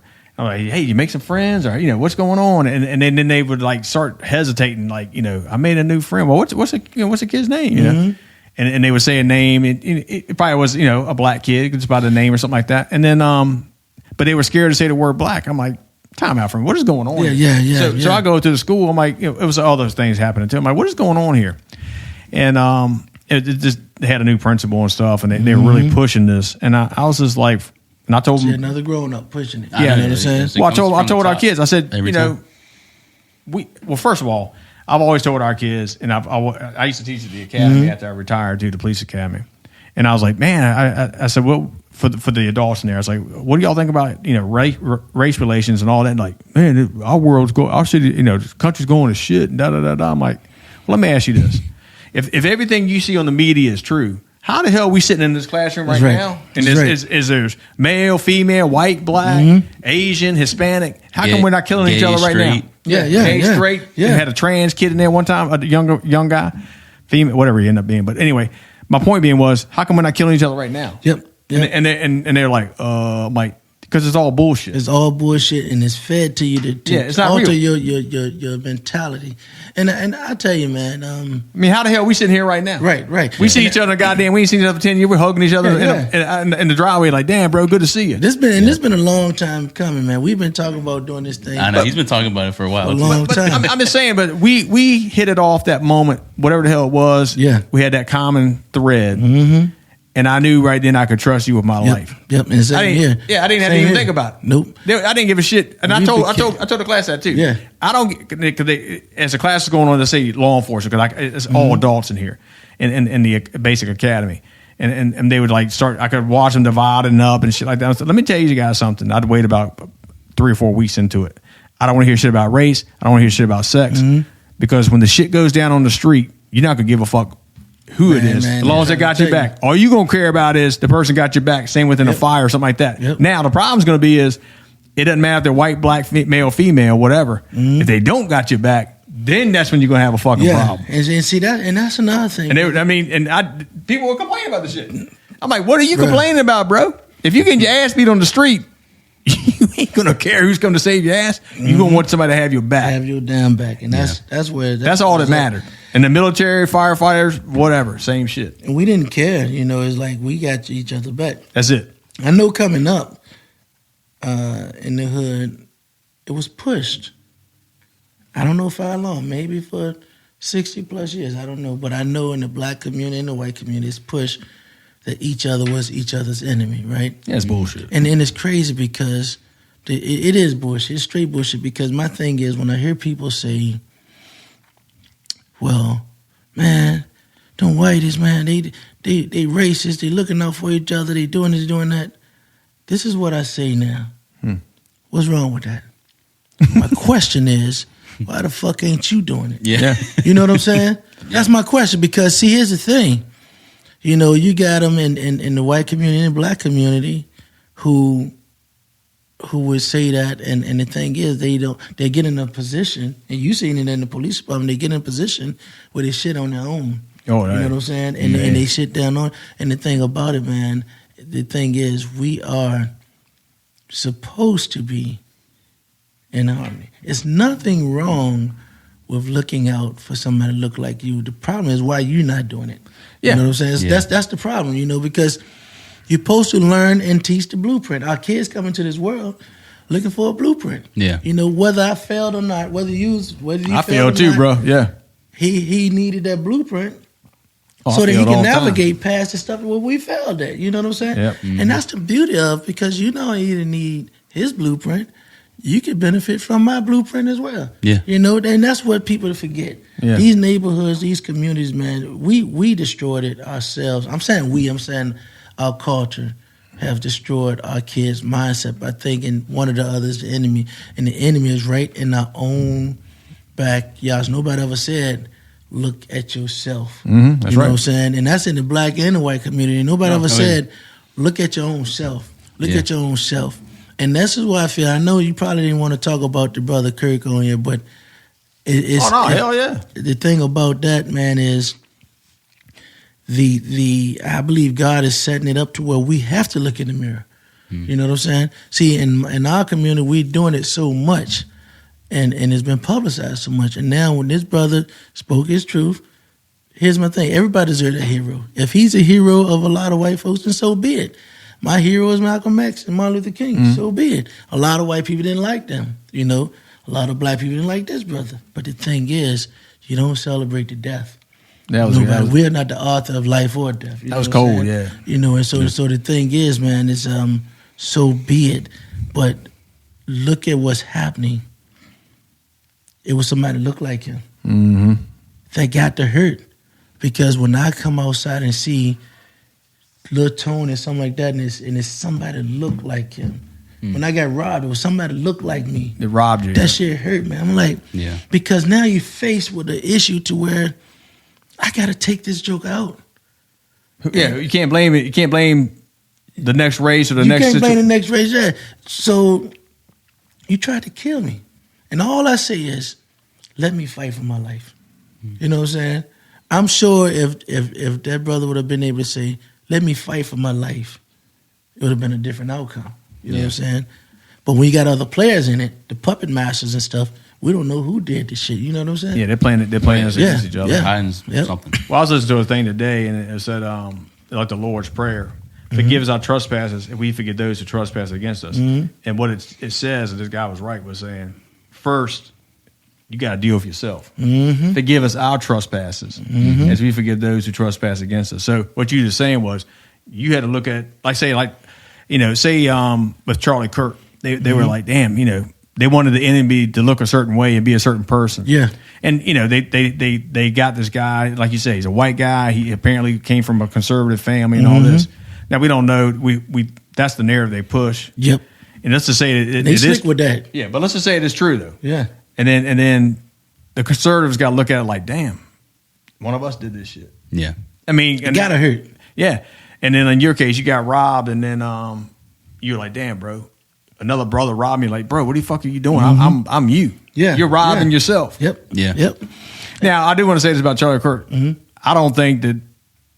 Man, they said the guy was, you know, he had been transformed or was transitioning or some bullshit.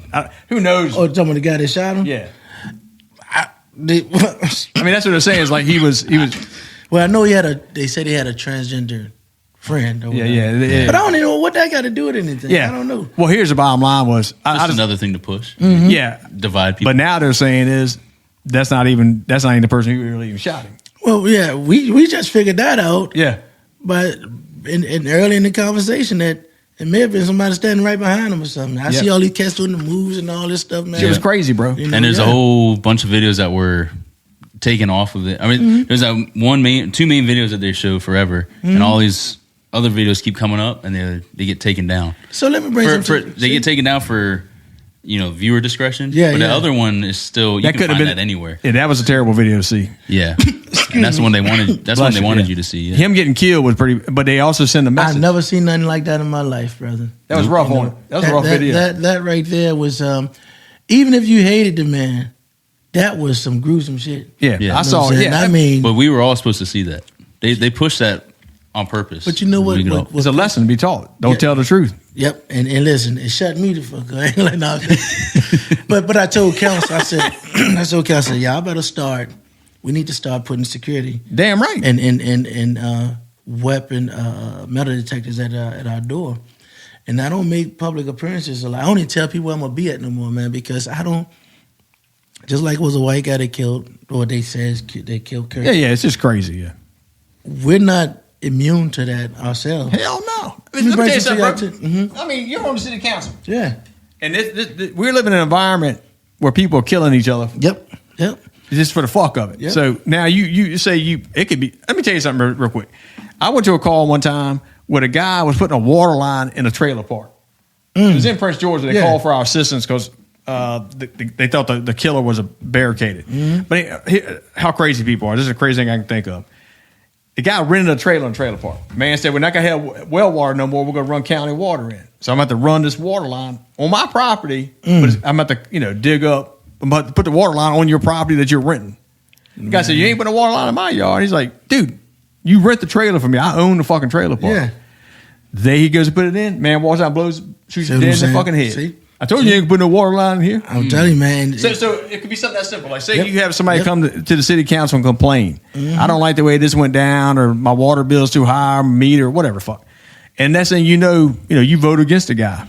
Mm-hmm. He comes in the next day and blows your damn head off. Well, that's happening right now. I had some people in Blandford areas like it's people like him that's keeping us from making progress. Talking about me now, and yeah, and I'm like, so I knew then that I don't take nothing lightly. Hell no. Because when somebody say you interfered in that money or the money making, you don't know how far they'll take that thing. I'm gonna bring some to your attention. Man say playing with my money is like playing with my emotions. Yeah. Man, playing with my emotions, man. So we just got to be careful. That's why I keep my Rottweilers around the house. My family, why you got so many weapons? Like you seen Beverly Hills Cop, all the guns in the bathroom. That's me, That's, you got to be. I mean, we're armed. I mean, got you, man. Because so when we talk about these big figures being killed, look at Martin Luther King when he got killed. Right? What picture do y'all remember? Do y'all remember when he got killed?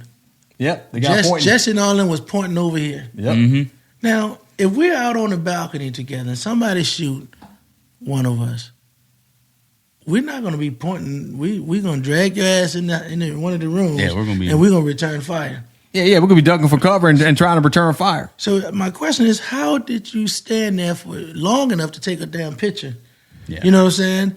And I think they pointed in the wrong direction while the real person who shot him got away. Just like with Malcolm X, they say the FBI rented the Audubon room a week prior. Mm-hmm. So the bullets came down. These guys are down there had blanks. Yep. But they was willing to shoot them. They did it. Yeah. And so our own destruction in the black and the white community is coming from each other. Well, look at John F. Kennedy and Robert F. Kennedy. Yep. All that. How come that shit ain't been released yet? Yeah. Man, when President Kennedy got shot, I always thought it came from. Y'all saw the video where they slowed it up and it came from right behind them. Yep. But that's some cold shit, man. And even back then, they altered the pictures and the video and everything. You know what's crazy? Because my parents, I mean, I can't remember. It was in the 60s. I know that. I think it was before I was born. But I asked my mom and my dad, my stepdad, and they were like, "Oh, we thought it was bullshit back then." I mean, they did, so they knew. I just thought, I thought they always believed it was the magic bullet. Remember, were you there when we were talking about it? I don't know if I was. Because when Trump got elected, he was supposed to let all that shit loose. Well, he ain't released shit, right? Not really. And I remember talking to my mom. She's like, "We always were suspect. Like, they killed his ass." That was cool because he started speaking the truth. Yep. You know, and that's the thing, man. Same thing. I keep going back to Martin Luther King when he started talking against that war, man. He was a problem. That's it. You know. The same thing with Nixon. Yep. They say they set him up. I mean, they didn't kill him, but what he did really wasn't that. It was almost bogus because he wanted to end the war too. Mm-hmm. He's like, we got to get out of this fucking war. And we make money off of wars. We reduce population off of wars. Yeah, these bastards are sick, bro. Yeah. In Charlie Kirk, he was a big Israel supporter, and as the stuff started going on in Palestine, he started like, "Hey, hold on, man, we got to dial this back some." Yeah. And that's what they're saying now is like he was speaking out a little bit about that, and they're like, "Yep." What a crazy! I saw a video that I think it was released after, but I mean, same thing you said. When someone gets shot, you're going to run, or you're going to return fire. Yeah. There's a video. I mean, seconds after they pull him off, one of his guys go up and take the camera off because there's a camera right behind him in that tent. And I mean, seconds. There's still crowds still screaming. People are still jumping. He don't know where the shooter is. He don't know what the hell is going on. No, he just turns around, takes the camera off of the little tripod it's on, and there's a separate video of him. I don't know who recorded it, but there's he's fumbling around and takes SD card out, tosses the camera in the bag, and he takes off. And you see, and it's all like in a normal environment, you would not be worried Why would you even be thinking about that? Yeah. And you see the setup too, man, is they wanted to sell the narrative that somebody, like you said, that somebody black did it, or somebody Arab did it, or anybody but non-white did it, and they messed up. Yeah. They messed up, and they probably still messing up because I believe it's somebody in his own camp. That's what they're saying now. There's some kind of setup. Yeah, That's what. Wow. It's almost identical to Kennedy's. Yep. Shooting, man, because it's somebody close to you. Well, say Robert Kennedy, because John F. Kennedy was killed first and Robert Kennedy was killed next. That they had brought in his own security person shot him. See what I'm saying? They brought a guy in for security. He was only there for a week. Yeah. The shooting happened. He disappeared. Yeah. And now Robert Kennedy Jr. Found the guy. he died before he could interview him. Ain't that something? And this is why I question too. He was man, in Colombia or somewhere Do down you there. really want to move up in the government? And it's getting iffy, brother. That's why I'm not easier for them to stay quiet. 'Cause Yeah.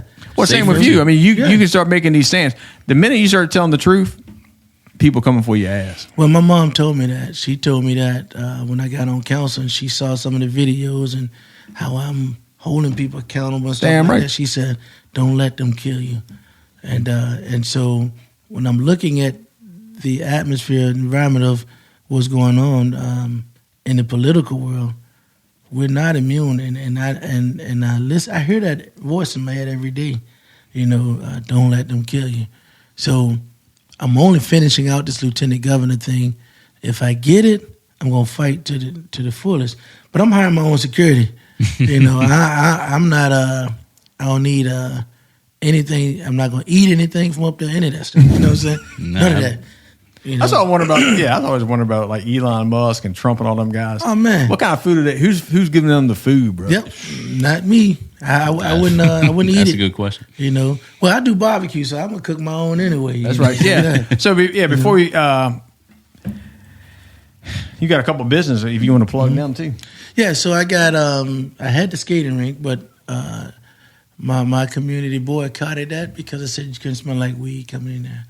And I only wanted a safe haven for the kids. Yeah. So they closed it down. Why? I closed it down. Oh. I stopped it because I was going in debt with it, So now I'm going to start a doggy daycare to where we keep your dogs while you go to work for you. Where you going to do that? At the skating rink building. I got the old food line on Crater Road. You own it? Mm-hmm. No, I don't own it. No, You rent I still it? do. Yep. And so we're going to do that, and we're going to train dogs in there and stuff like that, at dog shows and all of that. But my main thing is I'm going to get my barbecue business back out there. And, What's the name of it? It's OG Ribs and Barbecue right now. I mean, you had to try to open a couple of places, right? Yeah, I had one in Waverly. I had one in Jarrett. And it's just trial and error, man. But the one thing that That's didn't badass, though, man. I know that's man. a tough thing to get into, but I tell you, when I lost my job in Petersburg. So what was the story behind that? I know we got. That was the tow truck stuff. That was when this shit's crazy, bro. These bastards, man. These bastards are thieves, by the way. yeah. And then they start fucking with individual. Mm-hmm. Well, it's almost similar to what you went through, man, because my daughter said, "Dad," and it was about 5 a.m, and my daughter said, "Dad, somebody under my window, somebody outside in the yard under my window." I look out, and it was 3 or 4 white guys back there with unmarked, with plain shirts on, walking around the yard, and my dogs were barking and all that. Now, when I looked out the window, I was in the bathroom at the time. I said, "What the fuck?" So I had a gun. Damn right. If I look at my back window right now, and somebody's in my backyard, I'm walking out with a gun. So I was going to grab it. I ain't gonna lie to you, my first instinct said, "Shoot from the window." I'm glad you didn't do that. I'm glad I didn't do that too. Yeah. 'Cause that's never good. So my training kicked in and said, "No, you don't do that. Confront. It's your yard." So Damn I right. went outside, had on jogging pants, and I had my weapon on my side. It wasn't in a holster, right? So I said, "Hey, what are y'all doing back here?" I came back there and got in front of them and stuff, and they said, "We come to get this van." And when they found out it was in the wrong place, right? I put my weapon down to fix my pants, put it on the bump on my van. So y'all ain't taking shit, blah, blah, blah. The man reached and shook my hand, excuse me. He went to shake my hand. I said, "I ain't shaking your damn hand. Get the fuck out my yard." Yeah. Now, doing all that, there was no damn gunshot. Now, I'm nervous. I'm sweating. I'm shaking because Adrenaline. just to have my weapon, Hell yeah. I don't know. I wasn't thinking about the van. I was thinking about my daughter, Damn right. So I'm out there watering the yard. An hour later, here come 15 cops. They know the address, they know your name, they know all that shit. They came already thinking he did that shit. What happened? What was it called?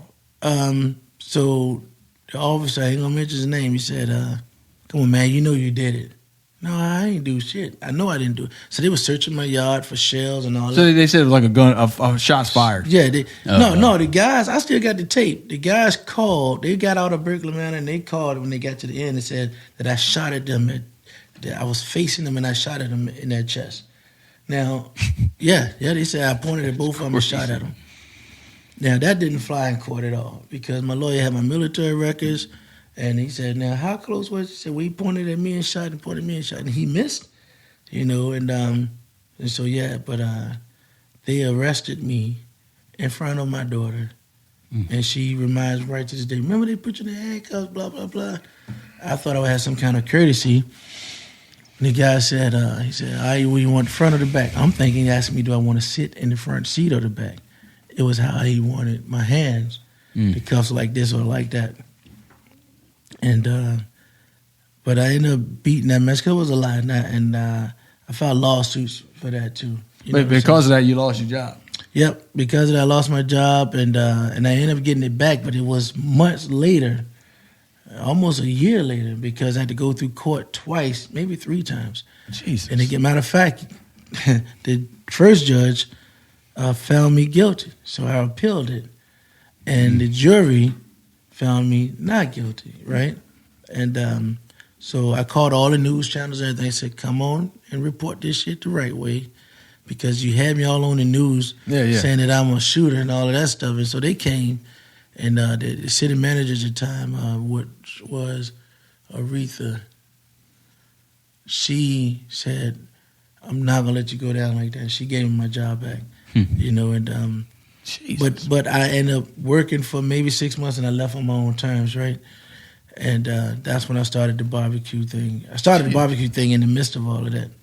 And but yeah, it was rough, man. But it's just those battles, like we said earlier. They keep coming. They're never gonna stop. Hell no. Once you get to the top of one mountain, you may get a break to breathe a couple of minutes or so, but then you got to climb another one, and you keep climbing until your life is over. That's right. That's what you want. You want a challenge. Mm-hmm. Yeah. Yep. You don't want to It stop. makes you better. Yeah, but I mean, that you wonder why that can be so hard sometimes, though. Yeah. I'm telling you. We always say if you're comfortable, you're wrong. Yeah. So you- Yeah, and you obviously you're not comfortable, and even though I've retired, I've always kept working. I mean, I'm still going to work as long as I can. But yeah, if you're comfortable, you're wrong, and that's the drive. That's what these young folks miss is they don't have a purpose, and that's why God is your purpose. Yep. And God holds you to account. Yeah. It's your personal account. It's your soul tells you I'm more than I am at the moment. And you are, because you have. So as men, man, we go through. I'm not saying women don't go through this, but we go through the same thing as a tree, same thing. So as a seed, you take an apple seed. It's a hard shell, right? Mm-hmm. So we don't know how much pain that seed is in if it was a person to crack through the shell by itself. When you put it in the dirt, it's suffocating. It's no light. Only water it gets is when it rains. So it's in there. But when it cracked through, it only cracks through because it knows its potential, that it can crack through. But when you look at what cracked through that seed, it's a little flimsy little roots growing from the bottom and flimsy little stem growing up the top, but it breaks through. And that's what life is about, is breaking through. And so when we break through the soil, you break through the seed and the soil, then we go through all of the seasons, right, until you start developing bark. But in the meantime, you're going to be going through all of these seasons, dealing with all of these insects and everything that's out to kill you. And then once you develop your bark, and then within 10 years you can produce.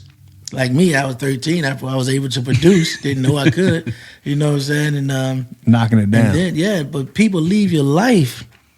They leave you before you develop to be able to provide shelter like a tree does, and fruit like a tree does, and the tree can handle more of those elements because it got that bark, that outer skin, which we call thick skin. And so and that's the whole thing, man. I was in that phase to where, in that whole time, we have to put away demons that we're faced with.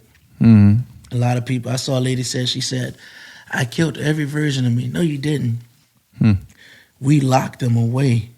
But the part about locking them away, we got to take pieces of that conscience that we got within us, that God, and put a guardian right there to keep it right there. Because people press your buttons to try to let that certain demon out. They try to get under your skin. And I mean, it's like whether it's a greed demon, a lust demon, or any kind of demon, they press your buttons. There's things in this world that will try to set that demon free. You know what I'm saying? But as long as you got a piece of God right there, standing guard at that door.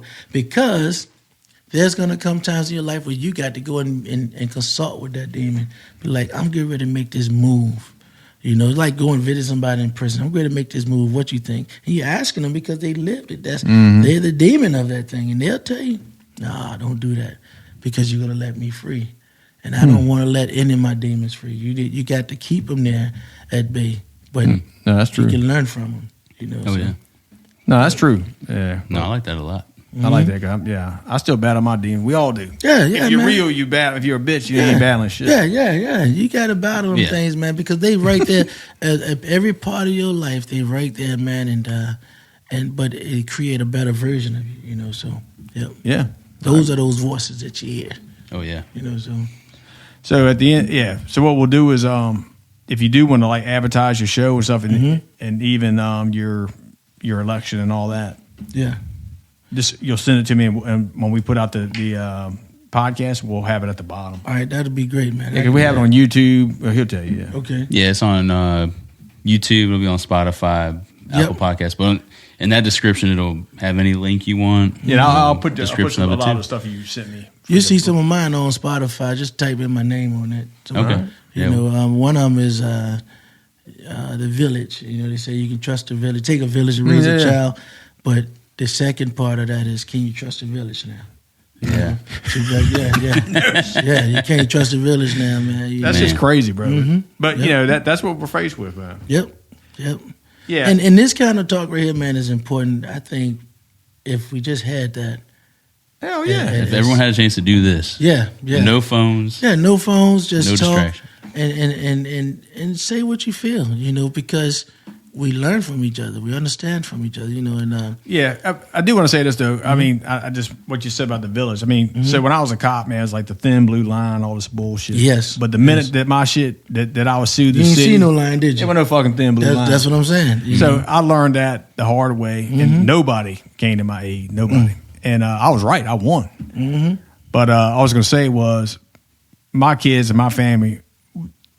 We raise our kids. It's not about we don't give a shit about being white, black, whatever. It's our family comes first. That's right. That's Period. right. And nothing's gonna. I used to say that when I would. I'd give my kids a kiss goodnight. We had a SWAT team miss or something.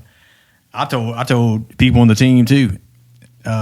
I'll go through you or any fucking body else. I'm coming home, Jack. That's right, man. Yeah. And that I'm means trying like to tell if you. you're a faulty team member, I'll go Yeah. through your fucking ass. Yep. That's But I don't anyway. think it has to be blood because I mean, Yeah, but I just mean when well, you're. no, I mean when you said it's all about family. Yeah. I mean, there's something when you meet somebody, and we've talked about this. I mean, you read people. I'm sure as a fireman, you've had to read people in situations, and I can gauge off people because I see customers all the time, and I have a small circle of people that I get along with most people. Yeah. But I have a small circle that I trust and that I want to be around. Yep. And I can tell right away if someone has good intentions See. or if they're going to be a bad person, and it's either that inner voice or it's And that energy they put on. Or it's the That energy. energy don't lie, man. and that's when you know? he told me about you for the first time. Yeah. I 100% assumed that you were a cop because there was some connection there, but there wasn't. Yeah. It was just y'all just Man, there's something deeper that. and I've never forgotten that day, man. Man, me neither, man. And I've heard that story crazy. multiple times, and I always just assume that y'all work together. Well, I mean, we see each other at different Yep. shit, but You know what I mean? But there was nothing really to connect y'all other than Nope. Yep. the energy or Because whatever. a lot of it times was. firefighters and police don't even get along. Yeah. Nothing to do with that bullshit. Yeah. And that's a whole nother thing. But y'all had When you everything look going at- against you. Yeah. Black and Oh, white, good. firemen, police officers. So when you look at it, well, back then they were messing with each other, old ladies back then. You know, you had either the firemen The bads are still doing doing it to that. the cops, ladies, or the cops doing it to the fire. They're probably still doing that. But when you look at the dynamics of the fire department, the police department in that city, I don't know if it's designed like that or what, but what you got with the fire department, you got majority white employees. The police department, you got majority black employees. And I don't like that. I just think shake it up a little bit, mix it up, and mimic your city. Because what happens is if you're black in the fire department, you may feel like you're being shortchanged. I know I was shortchanged. They promoted a guy who was never a fire marshal with me. He was an electrician. You know what I'm saying? Yeah, I remember some of this shit now. And yeah. then in the police department, I had a lot of white guys come and tell me the same thing that they was experiencing. You know what I'm saying? So they got to balance that thing out some kind of way, man, to where, hey, y'all are here to go, like you said, to go home. You know, it don't need to be, hey, man, I had a guy bail out on me on Mecklenburg Street at a fire. He got a little smoke in his mask and he jetted. I turned around and said, where the hell he at? He was gone. I was in there by myself, you know, and those are guys that we go through because you almost caused me not to go home. Damn right. So, no, I've seen it. so Yeah, that was always. They an don't issue. have the guts and the heart to do the job. They got to get out of it. And police is the worst one. You have no way of gauging that. Nope. Because we can practice firefighting. Yep. You know, we can practice. We're going to put them out. We can go into burn buildings. And even though y'all going to shooting buildings and all that stuff, the thing is, under real life situations, the fire is going to be the fire. But the target of a bullet, man, Yep. your head is on the platter, man, and you just don't know. And it could be a woman or someone you look at as like a kid. Or kid, You know? who knows? Or it can be somebody in your own organization. You know, that's just like what we just talked about. It's sad, but we have to. Well, even when you went through your shit, I guarantee you were on your own. Yeah. So, like you said, nobody came for you. Nobody. The union didn't come for me. And then when one of my coworkers got in trouble, the union sent him some help. You know what I'm saying? When I sued the city, I went to the PBA. I was paying money to the bastards. Oh, you ain't got a case. See I what I'm won the saying? fucking case. Yep. That's why I say the PBA is a fucking joke. I'll say it right now. They said we can't help you. See? And guess what? I won the fucking You won case. it. Good. Out of my pocket. Yeah, see what But I'm it saying? takes time and money, and I suffered through that shit too. That was hell. Yep. Yep. And And bring you to the edge, brother. I'm telling you, man. Because I didn't know what I was going to do next. damn. You know, they tarnished my name. Yeah, that You shit's know, brutal. They yeah. charged my name too, the bastards. Yeah. And so I just kept on pushing, man. And I'm going through something similar to that now with where I'm at now. And I ain't going to talk about it yet, but as soon as it's over with, I will. Yeah, we'll definitely have you back on. Yeah. I was gonna say, I think this whole thing is just trusting people in your corner and Yep. going with your gut about it. Yeah. And I think we definitely got to get you back on. Yeah, I'd be glad to, man. And This is all real stuff. Yeah, and Yeah, real and- soon. Oh hell yeah, yeah! of course. No, well, I mean, we can make them. We could pick a topic and go over it or some other shit. We could go into more depth. Yeah, yeah. Because this was just outline of everything, but we could pick something and I feel comfortable here, man, and to provide the atmosphere to talk about any and everything freely. You know what I'm saying? This is the hill, bro. Yeah, man. Ain't That's nothing what like it's the all hill. Yep. this is why we started it and keep it going. Yeah, Man, I tell you, this is great stuff, man. I appreciate being here, man. I damn right. You know, Yeah. it's great meeting you, man. I'm Oh, telling you, yeah, that's my got a boy, great man. guy right here, man. That's I'm my telling you. now. That's my know. main man right there. That's who I look up to, my hero Yep. right there. Yep. And I'm telling you, man. That shit'll get you, boy. Yeah, we're tight, man. We're blessed, bro. Yes, I'm telling you, man. And then that's the thing too, because it could get to the point to where if emergency happened and y'all got to come my way, you know you got a safe haven there, and vice versa. You know what I'm saying? Hell yeah! If you need me, all you gotta do is Yep, fucking call. That's man. it, man. I'm telling you, same here. And that's the thing, because if something happens out here, the community is going to come to where they think food is at or supplies is at. And again, Hollywood tells us again, look at The Walking Dead. You got the zombies, and they only respond to noise, and stuff like that. So they're going to go to each neighborhood, and so we have to prepare for that, man. Oh, yeah. So yeah. Oh, well, if that shit happens in the city, you come here, man. Yeah, it's going to, I'm trying to tell you, man. It's going to Yeah, happen. get the hell out of there. Bring your family here. Yep. So I've got a coalition with my man next door too. Mm-hmm. It's a Vietnam vet with Yeah, see, there you go. See, I created more guns maps. than all of us. Yeah, he's ready. Yeah, see. So if y'all ever need some Tyvek shooting stuff like that, I got bags. I'm creating all kind of stuff. Yep. Each book bag got 10 Tyvek suits and enough packets of water to last you for 2 weeks. Damn. Hell yeah. And Don't give all your secrets. The motherfucker be raiding your crib. yeah, Man. and a couple. So I give them to my kids. Each one of them got them in their cars. Oh yeah, that's And smart. We got a map to where we got basically what we do if the danger. Where y'all gonna meet up? Yeah, we need to do better with that. Yeah, we need to do that. So we got a can of spray paint in the bag too. So if the danger's coming from the south, then we know we're going northeast or northwest. or straight west or east, right? But and when you go, all depends on when we go west. Every 10 miles, you're gonna spray paint my initials on a mile marker. So when I get there, because we're not gonna go look for each other. If I get there and I see that, I know you already passed. If I get there and I don't see it, then I know I need to wait there for 24 hours. And if you don't come, it's up to me to come back and look. Come find you. Yeah. If the danger's clear and all that stuff, or I can assume that you didn't make it. Damn. So that's how we got that thing. That's just deep, bro. Yeah. Because if something does happen, the first thing they're going to do is shut down Communication. our phones and everything else. I got them radios that I saw online where you can talk across these satellite radios. Do they work? Yep. All right, we need to get some of that. I'm talking to somebody in Florida right now, man. It's, clear as day, so. That's crazy. Yep. Damn. You know why they cheap, man? It's like $150. Yeah, for two that's of worth them. it. Yeah.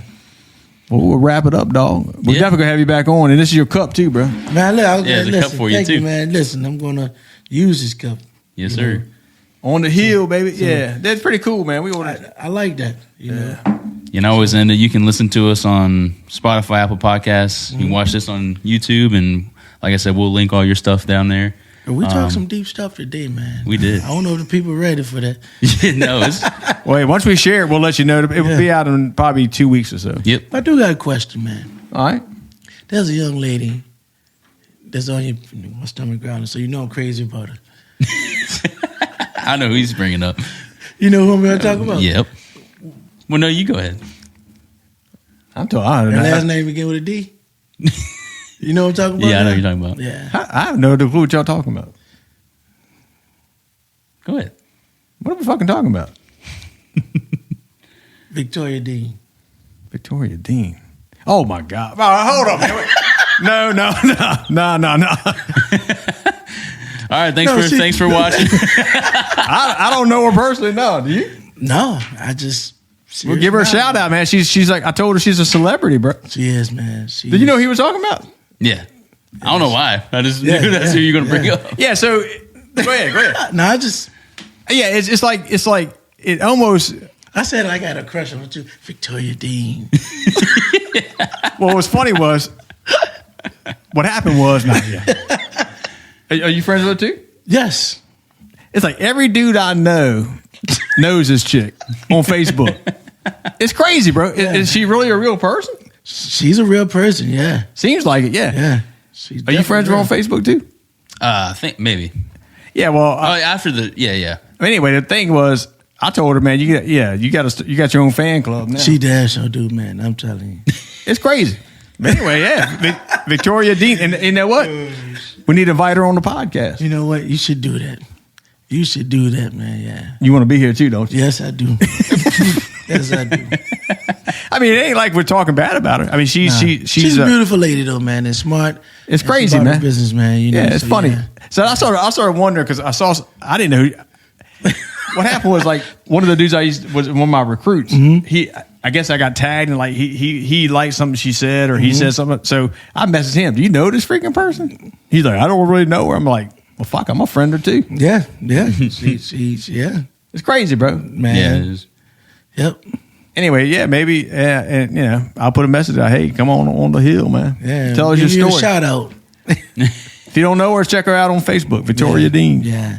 I think she's a kind of news person or something. I don't know, but women love personality. I think women love her too. I think. Yeah. Oh yeah, they love her. The women definitely love her.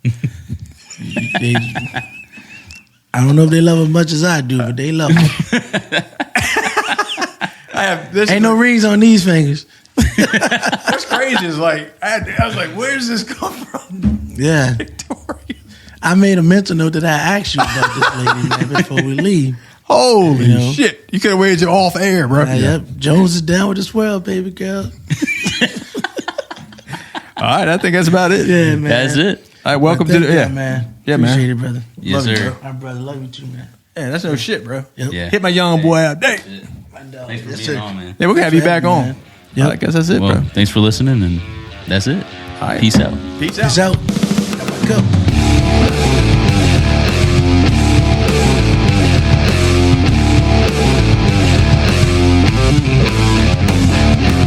Thank you for listening to On the Hill. like, subscribe, and follow us wherever you listen to your podcasts.